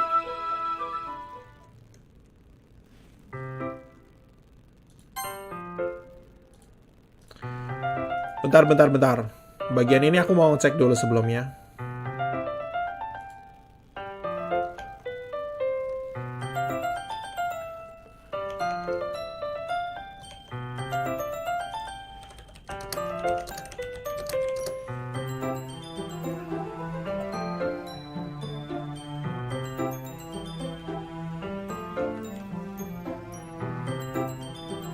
Rata-rata 4 jam 22 menit. Main story plus extra 5 jam 58 menit. Jadi aku nggak ngerti. Kita udah 3 jam lebih dan masih belum kelihatan mau tamat. It's already Sunday. I've been getting increasingly anxious about Yuri's upcoming visit. I keep telling myself there's no reason to be nervous, but it doesn't help much. Yuri is clearly an introvert and also an intimate person in general. There is no doubt that she'll open up a little bit when it's just two of us. Meanwhile, we've even been texting occasionally. She was extremely apprehensive at first, but it wasn't long before I was already learning more about her. But putting Yuri aside, I haven't heard a thing from Sayori since she left the club early the other day. It's not like we text each other all the time or anything, but I've been worried about her in the back of my mind. Between what Sayori said and what Monica said, is it really okay for me to put Sayori's feelings aside when she might need me? I decided to visit Sayori before Yuri comes over. Rather than asking, I'm simply telling her I'm coming over, much like we've done in the past. Once I reach Sayori's house, I knock on the door before entering it myself. Again, we used to play so often that I made it a habit of simply entering each other's houses like we were family. The house is quiet. Sayori isn't anywhere on the first floor, so I assume she's up in her room. It's already strange of her not to run down and greet me. I head up to her bedroom when I finally find her. Sayori? Hi, Lorem. I sit down in her room. Sayori forces a smile, but it's easy to tell that she's different. There's a minute of silence between us. You haven't come over like this in a long time, have you? I guess you're right. It has been a long time. Not much has really changed, has it? Sayori's room is as messy as it's always been. I also recognize the same stuffed animals and wall decorations that she's had for years now. If you came over more often, it wouldn't be such a mess. That's because I ended up cleaning it for you. How come you suddenly wanted to come over today? Aren't you supposed to see Yuri today? Yeah, but... Wait, how did you know that? Sayori had already left by the time we decided that last meeting. Monica told me. It's only natural for her to keep me informed about the festival preparations, right? Ah, that's true. What about you? Aren't you going to be helping Monica today? Of course. But I'm not just helping her online. We didn't plan to meet up or anything. So it's just me and Yuri then. Yep. There's more silence between us. Sayori stares in a random direction. Everything about her behavior is really uncharacteristic. I finally get to the point. I just wanted to see how you were doing after you left on Friday. When something's wrong, you can't hide it from me. I know you too well. So, Sayori smiles, shaking her head. That's no good, Lorem. Why can't it just be like it's always been? This is all my fault. If I didn't get so weak and accidentally express my feelings, if I didn't make that stupid mistake, then you wouldn't have been worried about me at all. You wouldn't have come here. You wouldn't have even been thinking about me right now. But this is just my punishment, isn't it? I'm getting punished for being so selfish. I think that's why the world decided to have you come over today. It just wants to torture me. Sayori! I grab Sayori by the shoulders. What on earth are you saying? Are you listening to yourself right now? I know something happened to you. There's no other explanation for you to be like this. So tell me already. Until I know, I won't be able to stop thinking about it. Jangan terlalu agresif lah. Tapi Sayori gives me an empty smile. You really put me in a trap. But you're wrong. Nothing happened to me. I've always been like this. You're just seeing it for the first time. Seeing what? What are you talking about, Sayori? You're really just going to make me say it, aren't you, Lauren? I guess I have no choice this time. The thing is, I've had really bad depression my whole life. Did you know that? Why do you think I'm late to school every day? Because most days I can't even find a reason to get out of bed. What reason is there to do anything when I fully know how worthless I am? Why go to school? Why eat? Why make friends? Why make other people put their energy and caring to waste by having them spend it on me? That's what it feels like. And that's why I just want to make everyone happy. Without anyone worrying about me.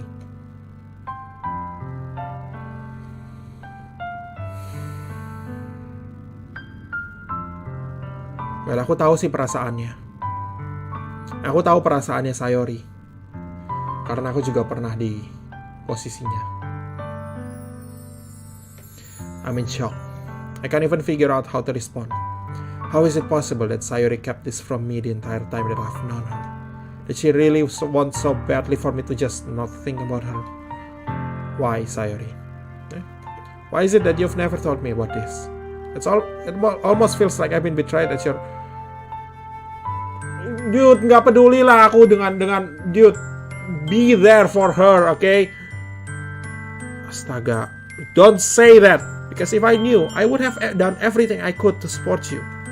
Even if there's only so much that I could do. I would have tried a little bit harder to make every day a little better for you. That's why I'm your friend. All you had to do was tell me. You don't understand at all. Why do you think I didn't tell you? Because if I told you, then you would have to waste your effort caring about me instead of doing important things. I don't want to be cared about. It's bittersweet when people try to care about me.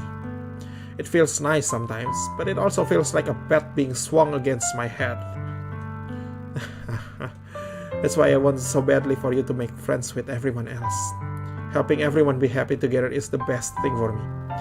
But then I discovered something else too. Seeing you make friends and get closer with everyone in the club, it feels like a spear going through my heart. So that's why I decided the world just wants to torture me. Every path leads to nothing but hurt. Astaga. You're right that I don't understand. I don't understand your feelings at all, Sayori. But I don't need to understand. Whatever it takes for me to help you stop hurting, that's what I'll do. No, Lorem, there is nothing. Nothing at all. The only thing that could have helped me is if everything could be like it always was, but I was selfish. I finally showed you what a horrible person I am. Tears streaked down Sayori's face. I made you join the literature club because I was selfish, and I was punished by my heart hurting in a way that I couldn't understand. And now you came here and I made you hurt too. I'm just weak and selfish. That's all I am. And that's why I'm going to accept these punishments. Because I deserve every last... Without thinking, I once again grabbed Sayori's shoulders. This time I pulled her into a tight embrace. All I'm... Sayori, I don't care if you feel selfish. I'm really happy that you convinced me to join the club. Seeing you every day makes it worthwhile enough. If I won't make friends with everyone else, then that's just a bonus. But please never underestimate how much I care about you. I won't have it any other way. Lorem. Sayori isn't hugging me back. Despite my arms being wrapped around her, Sayori's arms remain at her sides. She starts sobbing next to my ear. No, don't do this to me. Please don't do this. Sayori barely managed to speak between her sobs. I don't know if I'm doing the right thing, but all I want is for her to know that I care. If you have it in you to call yourself selfish, then you have to let me be selfish too. No matter what it takes, I'll figure out what needs to change. I'll make these feelings go away. And if there's anything you need me to do, then you'd better tell me. I'll get mad if you don't. I don't know. Gently, Sayori finally put her arms around me in return. I don't know anything. It's all really scary. Sama, aku juga sangat takut karena aku tahu bahwa game ini itu adalah game horror. Sorry spoiler. Aku cuma takut karena sejauh ini nggak ada apa, baru sekilas doang kayak puisinya Monica, kayak ceritanya Sayori, tapi aku nggak tahu kapan sesuatu akan betul-betul jadi sangat buruk. Dan antisipasiku terhadap itu yang menakutkan. I don't understand any of my feelings. The only time I'm not feeling nothing is when I'm feeling pain. But your hugs are so warm, and that's really scary too. Sayori lets me go. As she does so, I let her go as well. The festival is tomorrow. Yeah. It's going to be fun, right? Yeah. How would you like for me to spend it all with you? It's what I want. I promise. I think that would be nice then. Yeah. Sayori wipes her eyes. If I could spend the whole day here, I would. Of all days, this has to be the one where I have other plans. Maybe I should cancel. No, don't. Please don't. If you did that, then I really wouldn't forgive you. But it's almost time for Yuri to meet me at my house. At the very least, do you want me to come along and help out? It would be fun. To my surprise, Sayori shakes her head. I'm sorry. I don't know if that would be very good for me today. You understand, right? It's kind of hard for me to fully understand. But I'm trying my hardest. It's okay. Don't worry too much about it. I'll see you tomorrow, okay? Alright. I look forward to it.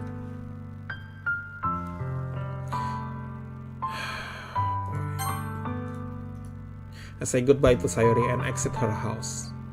On the way home, I find myself still feeling uneasy, but it's hard for me to keep thinking about it when Yuri is about to come over too. I think Sayori is right. I shouldn't be worrying too much, and we're definitely going to have a great time tomorrow. I should just focus on what's ahead of me. As I approach my house, I see something that makes me feel a moment of panic. Yuri? Ah, thank goodness. You're a little early. I'm sorry if I wasn't home yet. Were you waiting for a long time? No, I just got here. But I started to get really nervous when nobody answered the doorbell. You always could have texted me. If I had known, I would have reassured you and hurried more on my way home. I suppose that's true. I didn't think of that for some reason. It should be common sense to do that, but I decided to ignore it. Anyway, let's go inside. I see you brought a lot of stuff with you. That's right. And did you manage to find everything I asked you to buy as well? Yeah, pretty much. At least I hope to get everything right. I'm sure it will be fine. I take Yuri to my room. The first thing she does is glance around curiously, which makes me feel anxious. It's so clean. I cleaned it before you came over, so that's very considerate of you to do. No, it would be really embarrassed for my room to be a mess while you were here. Oh boy, kamarku berantakan. While I do enjoy cleaning, I would have gladly helped you clean. That would be even more embarrassing. Wait, don't look in there! I snatched Yuri's wrist, which was in the process of opening a desk drawer of mine. I'm sorry. I wasn't thinking for some reason. I was just spacing out. It's fine. Perasaanku doang atau Yuri makin putih ya? I let go of Yuri's wrist. She puts both of her hands firmly in her lap, as if making sure she's keeping track of them. So, should we get started? Yes. I have a few things planned that you can help with. Decoration and other atmospheric enhancements.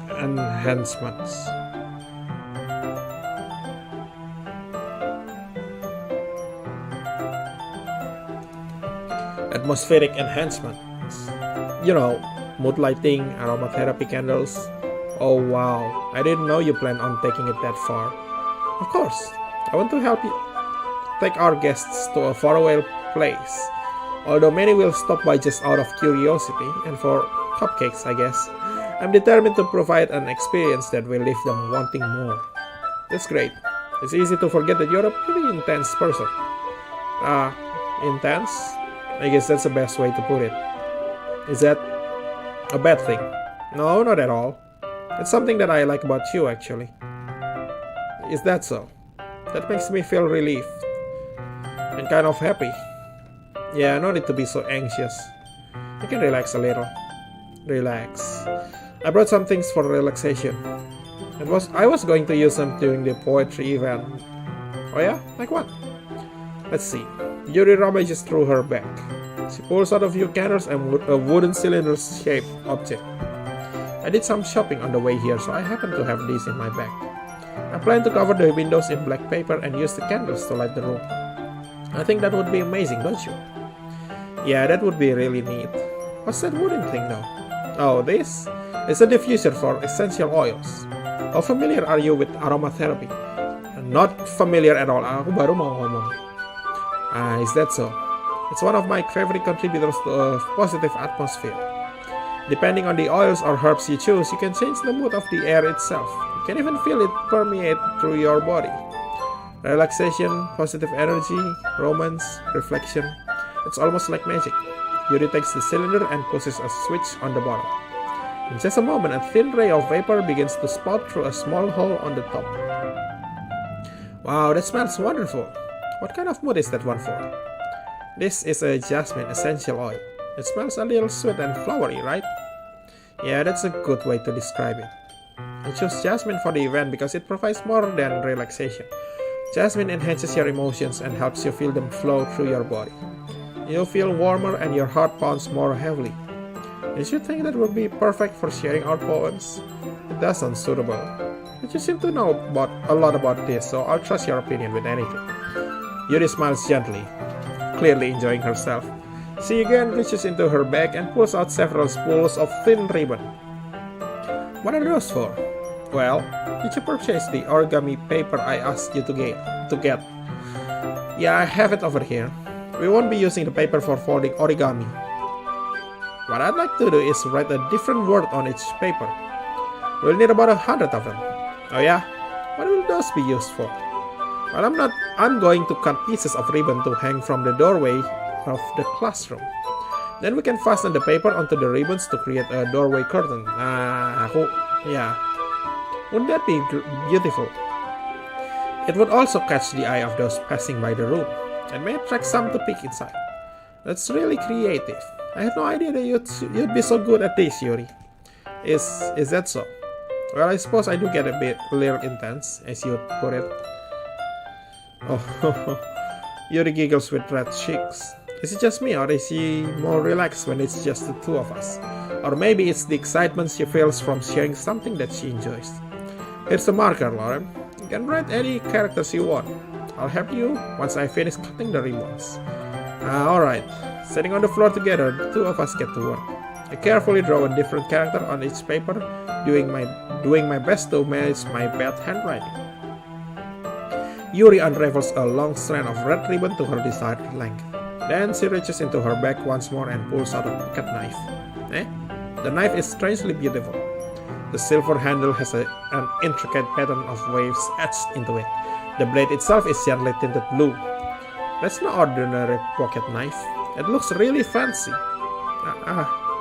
Well, embarrassed, Yuri looks away. What is it? You're going to think it's weird. Yuri, whatever it is, I have no reason to judge. To each their own, you know. If you promise me you won't be weirded out. Yeah, I promise. Alright, the thing is, I'm kind of into knives. They're just so pretty. I can't help it. I don't know what it is. The combination of craftsmanship and feeling of danger, maybe. Oh, what am I saying? Please don't think I'm weird for this. Fun fact, Gabe Newell, pendiri Valve, juga hobi koleksi pisau.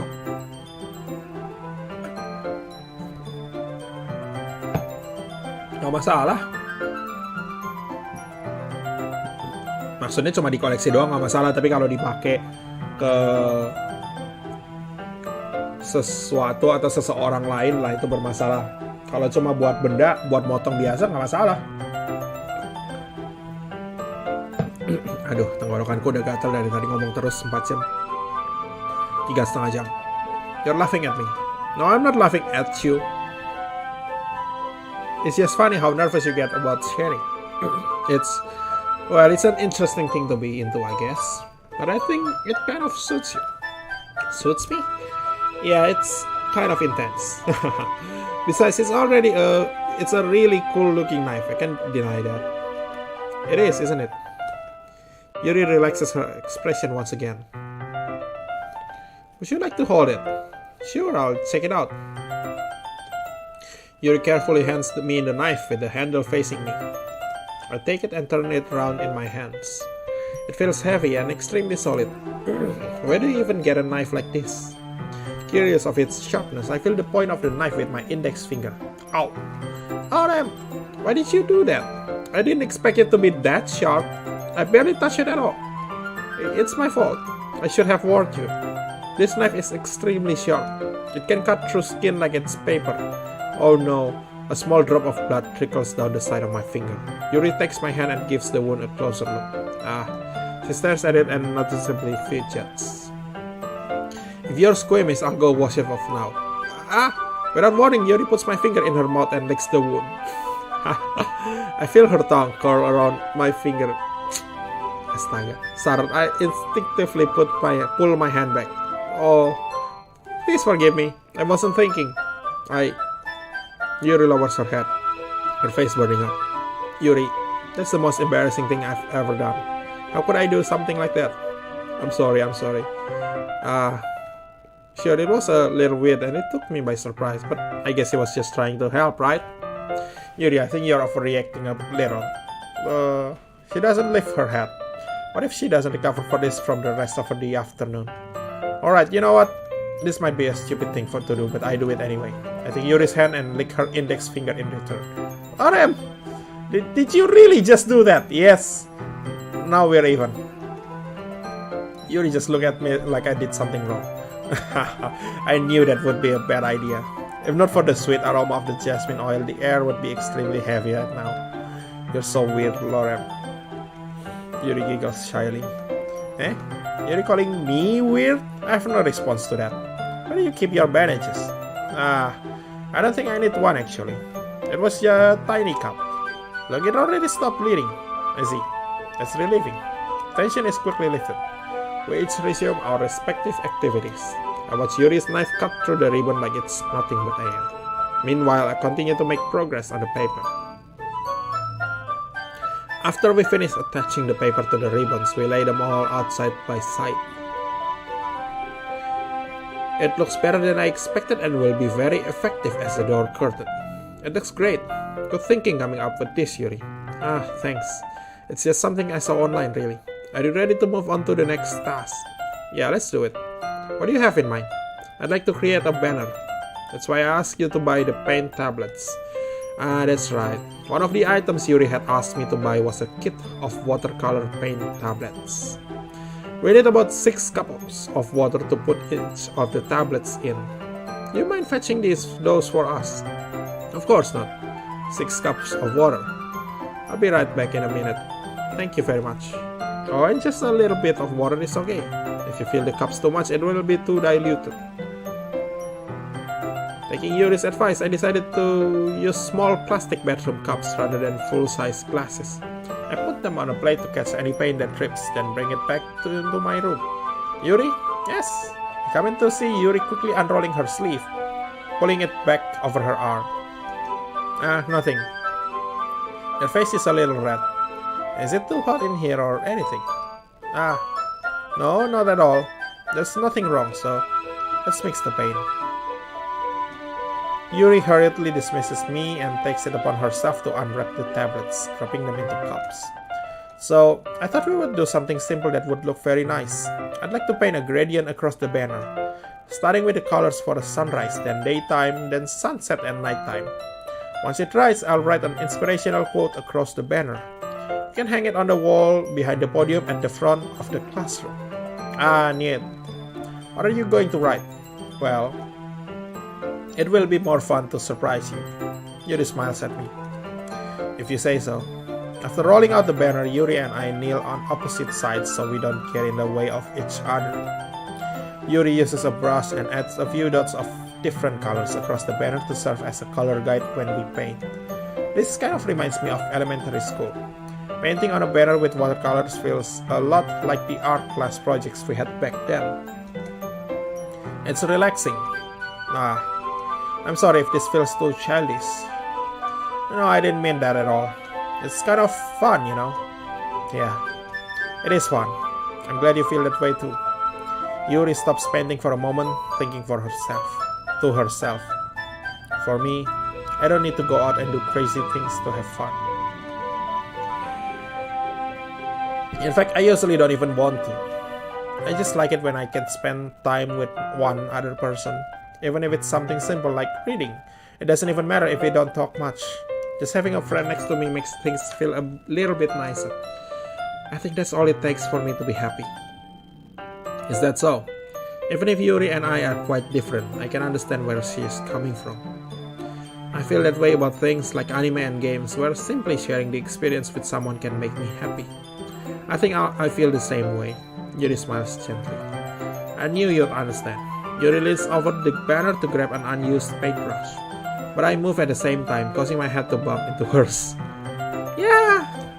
Sorry! Yuri reels back and I quickly lift my hands in surprise. Are you hurt? No, I'm not hurt. It just startled me, that's all. Sorry, I should have asked you to get it for me. It's not your fault. Your face. There are droplets of paint on Yuri's face and neck. Is there something on my face? Yeah, I accidentally got paint on you. Sorry, it's totally my fault. I'll get a towel right away. I rush out and fetch a small towel, then I dampen it with hot water. I return to my room and kneel back down in front of her. Here, I pat down Yuri's face and neck with the towel. Is something wrong? It's hot. I just didn't expect it. I'm sorry. I didn't want to use cold water. Having finished, I start to retract my hand. But Yuri suddenly holds my wrist. Wait. Just for a little longer. It feels really nice.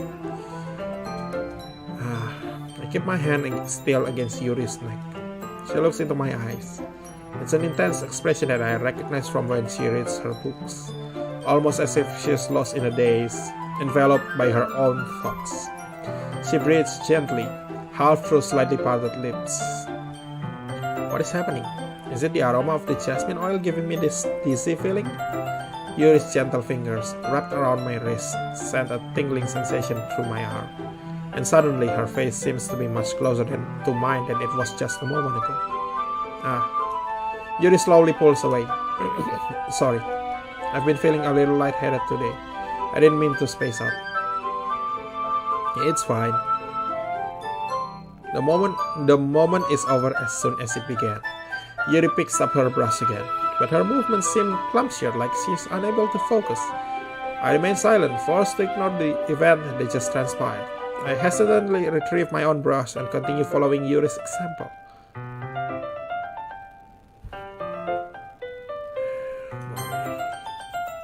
That should do it.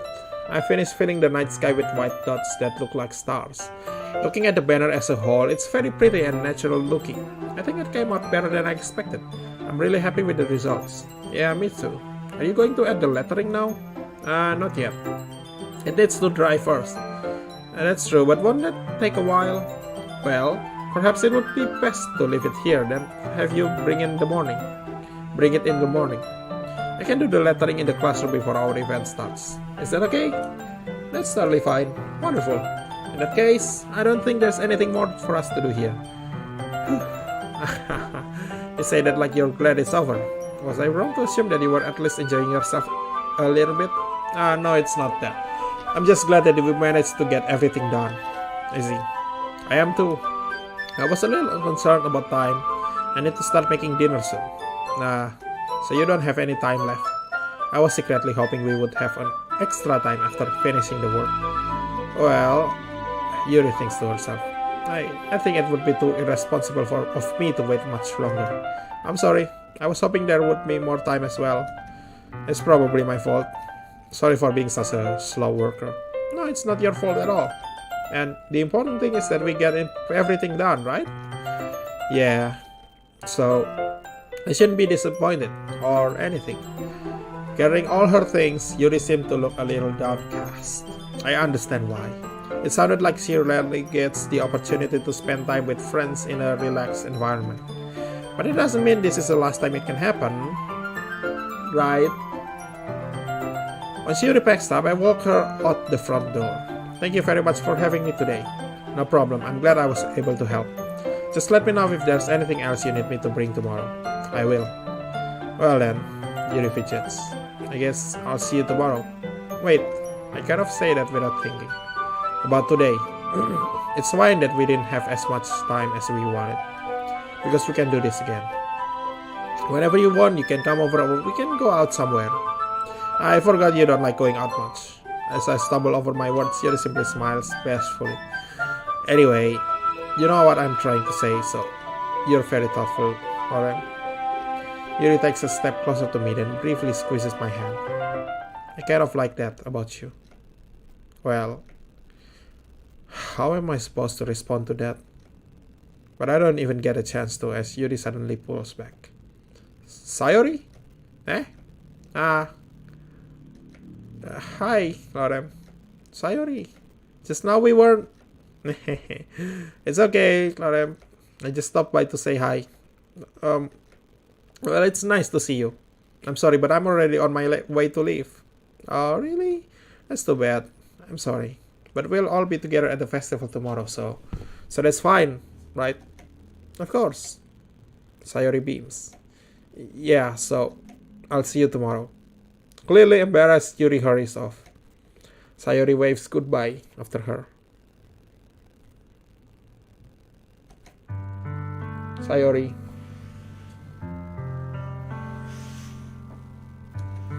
I thought you didn't want to come over today. Well, I tried staying in my room, but my imagination was being really mean to me. So I had to come over here and see it for myself. See what? What are you talking about? You know, how much fun you were having with Yuri, and how close you got to her. It makes me really happy that you've made such good friends. That's all that matters to me. Tears start to fall down Sayori's face. That's all that matters to me. Why am I feeling this way, Lorem? I'm supposed to be happy for you. Why does it feel like my heart is splitting in half? It hurts so much. Everything hurts so much. This would be so much better if I could just disappear. Sayori, don't say that. It's true. If I wasn't here, then you wouldn't have to waste your sympathy on me. You wouldn't have to put up with me being selfish. Monica was right. I should just... Monica was right about what? Sayori, what I said before is true. I'm not going to let this continue. Caring about you like this isn't the burden your mind is making it out to be. It's something that makes me happy. It's something that I wouldn't trade for anything else. So even if it takes an entire lifetime, I'm going to be by your side until you don't feel any more pain. But Sayori looks away. I put a hand on her shoulder to reassure her. I'm scared, Lorem. I'm really scared. What are you scared of, Sayori? I'm scared that I might like you more than you like me. Sayori, it's true, isn't it? I was weak and started to like you too much. I did this to myself. I like you so much that I want to die. That's how I feel. Oh my god. And that's enough, Sayori. I don't want you to hurt anymore. I slide my hand down Sayori's arm and squeeze her hand in my own. Do you remember how I said I always know what's best for you? You still believe me? Wordlessly, Sayori nods. Even if you don't understand all of your own feelings, I know what you need the most right now. And that's what I'm going to give to you. Sayori.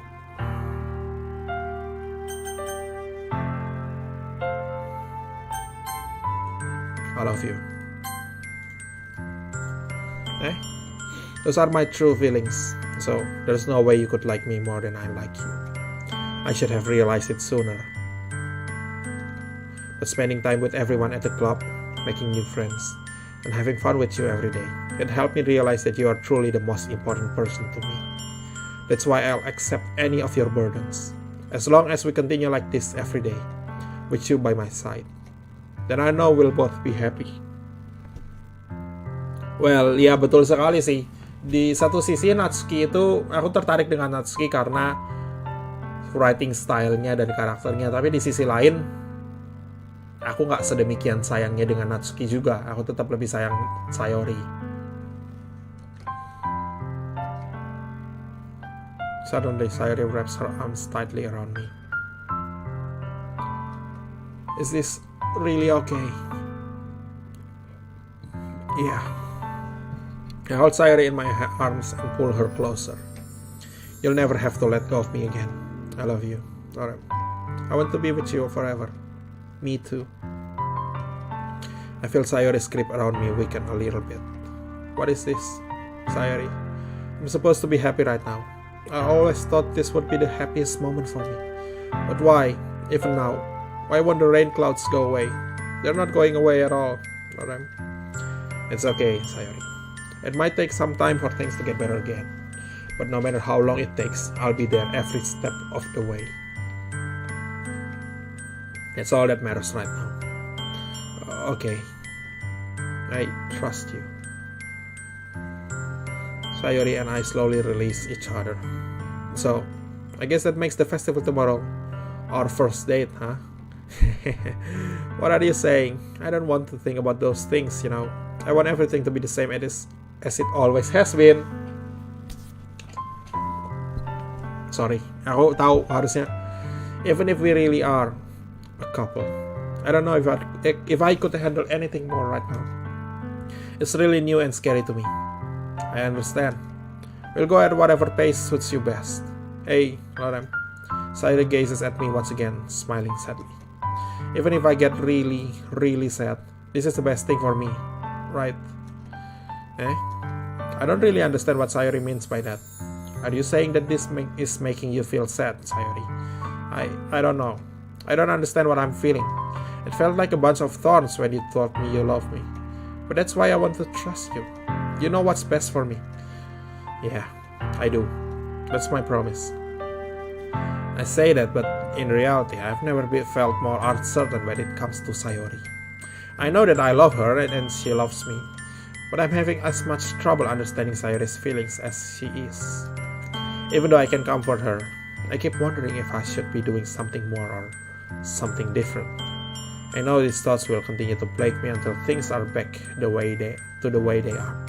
Is that what Sayori meant by not wanting anything to change? I don't know. But I know that I'll give it everything I've got. Sayori is the most important person to me, and I'll do whatever it takes to have a happy future with her.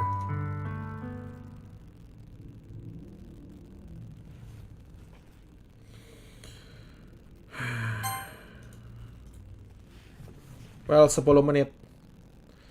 10 menit lagi dan aku masih menunggu-nunggu kapan sesuatu ini akan jadi sangat salah. Tapi hey, April Fools joke hari ini aku nggak akan tunjukin di depan kamera.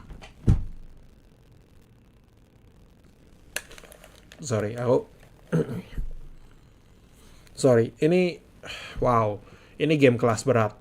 Aku pikir di DLC itu hahaha, joke tentang depresi, joke tentang spoiler ini dan itu, hahaha, just Monica. Tapi aku nggak ngerti maksudnya meme itu apa. Aku cuma tahu just Monica itu adalah suatu meme, tapi aku nggak tahu itu merefer pada apa. Kemudian aku juga tahu bahwa trigger warningnya di awal itu suatu meme, tapi meme yang merefer tentang apa. Dan aku nggak tahu apa-apa tentang game ini. Aku nggak yakin sisanya bisa kutunjukin di depan stream sih. Tapi ini adalah game gratis. Silahkan main.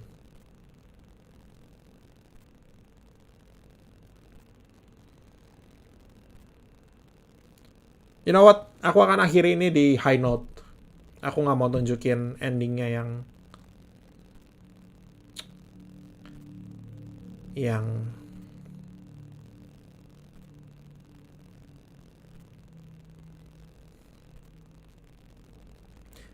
endingnya game ini nggak akan bagus. Aku bisa merasakan bahkan tanpa spoiler pun, bahkan tanpa pernah main itu pun. Aku tahu bahwa dari titik ini ke depan akan menjadi sesuatu yang sangat kacau. Jadi aku akan akhirin di sini aja. Udah aku save kan?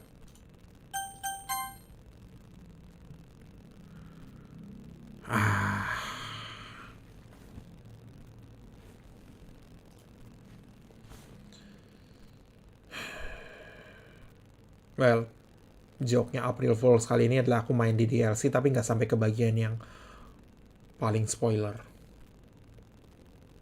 Well, itu dan Master Duel tadi. Udah nonton videonya sebelum ini? Kompilasi Master Duel versus Early Scope. Ya. Season baru.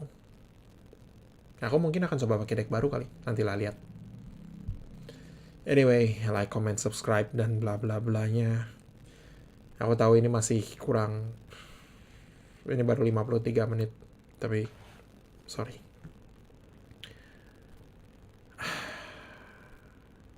Ketemu lagi besok di game yang lain. Oke.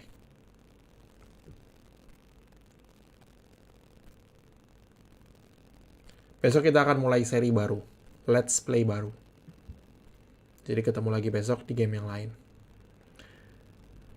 Terima kasih udah nonton. Sorry banget aku nggak bisa nunjukin sampai selesai.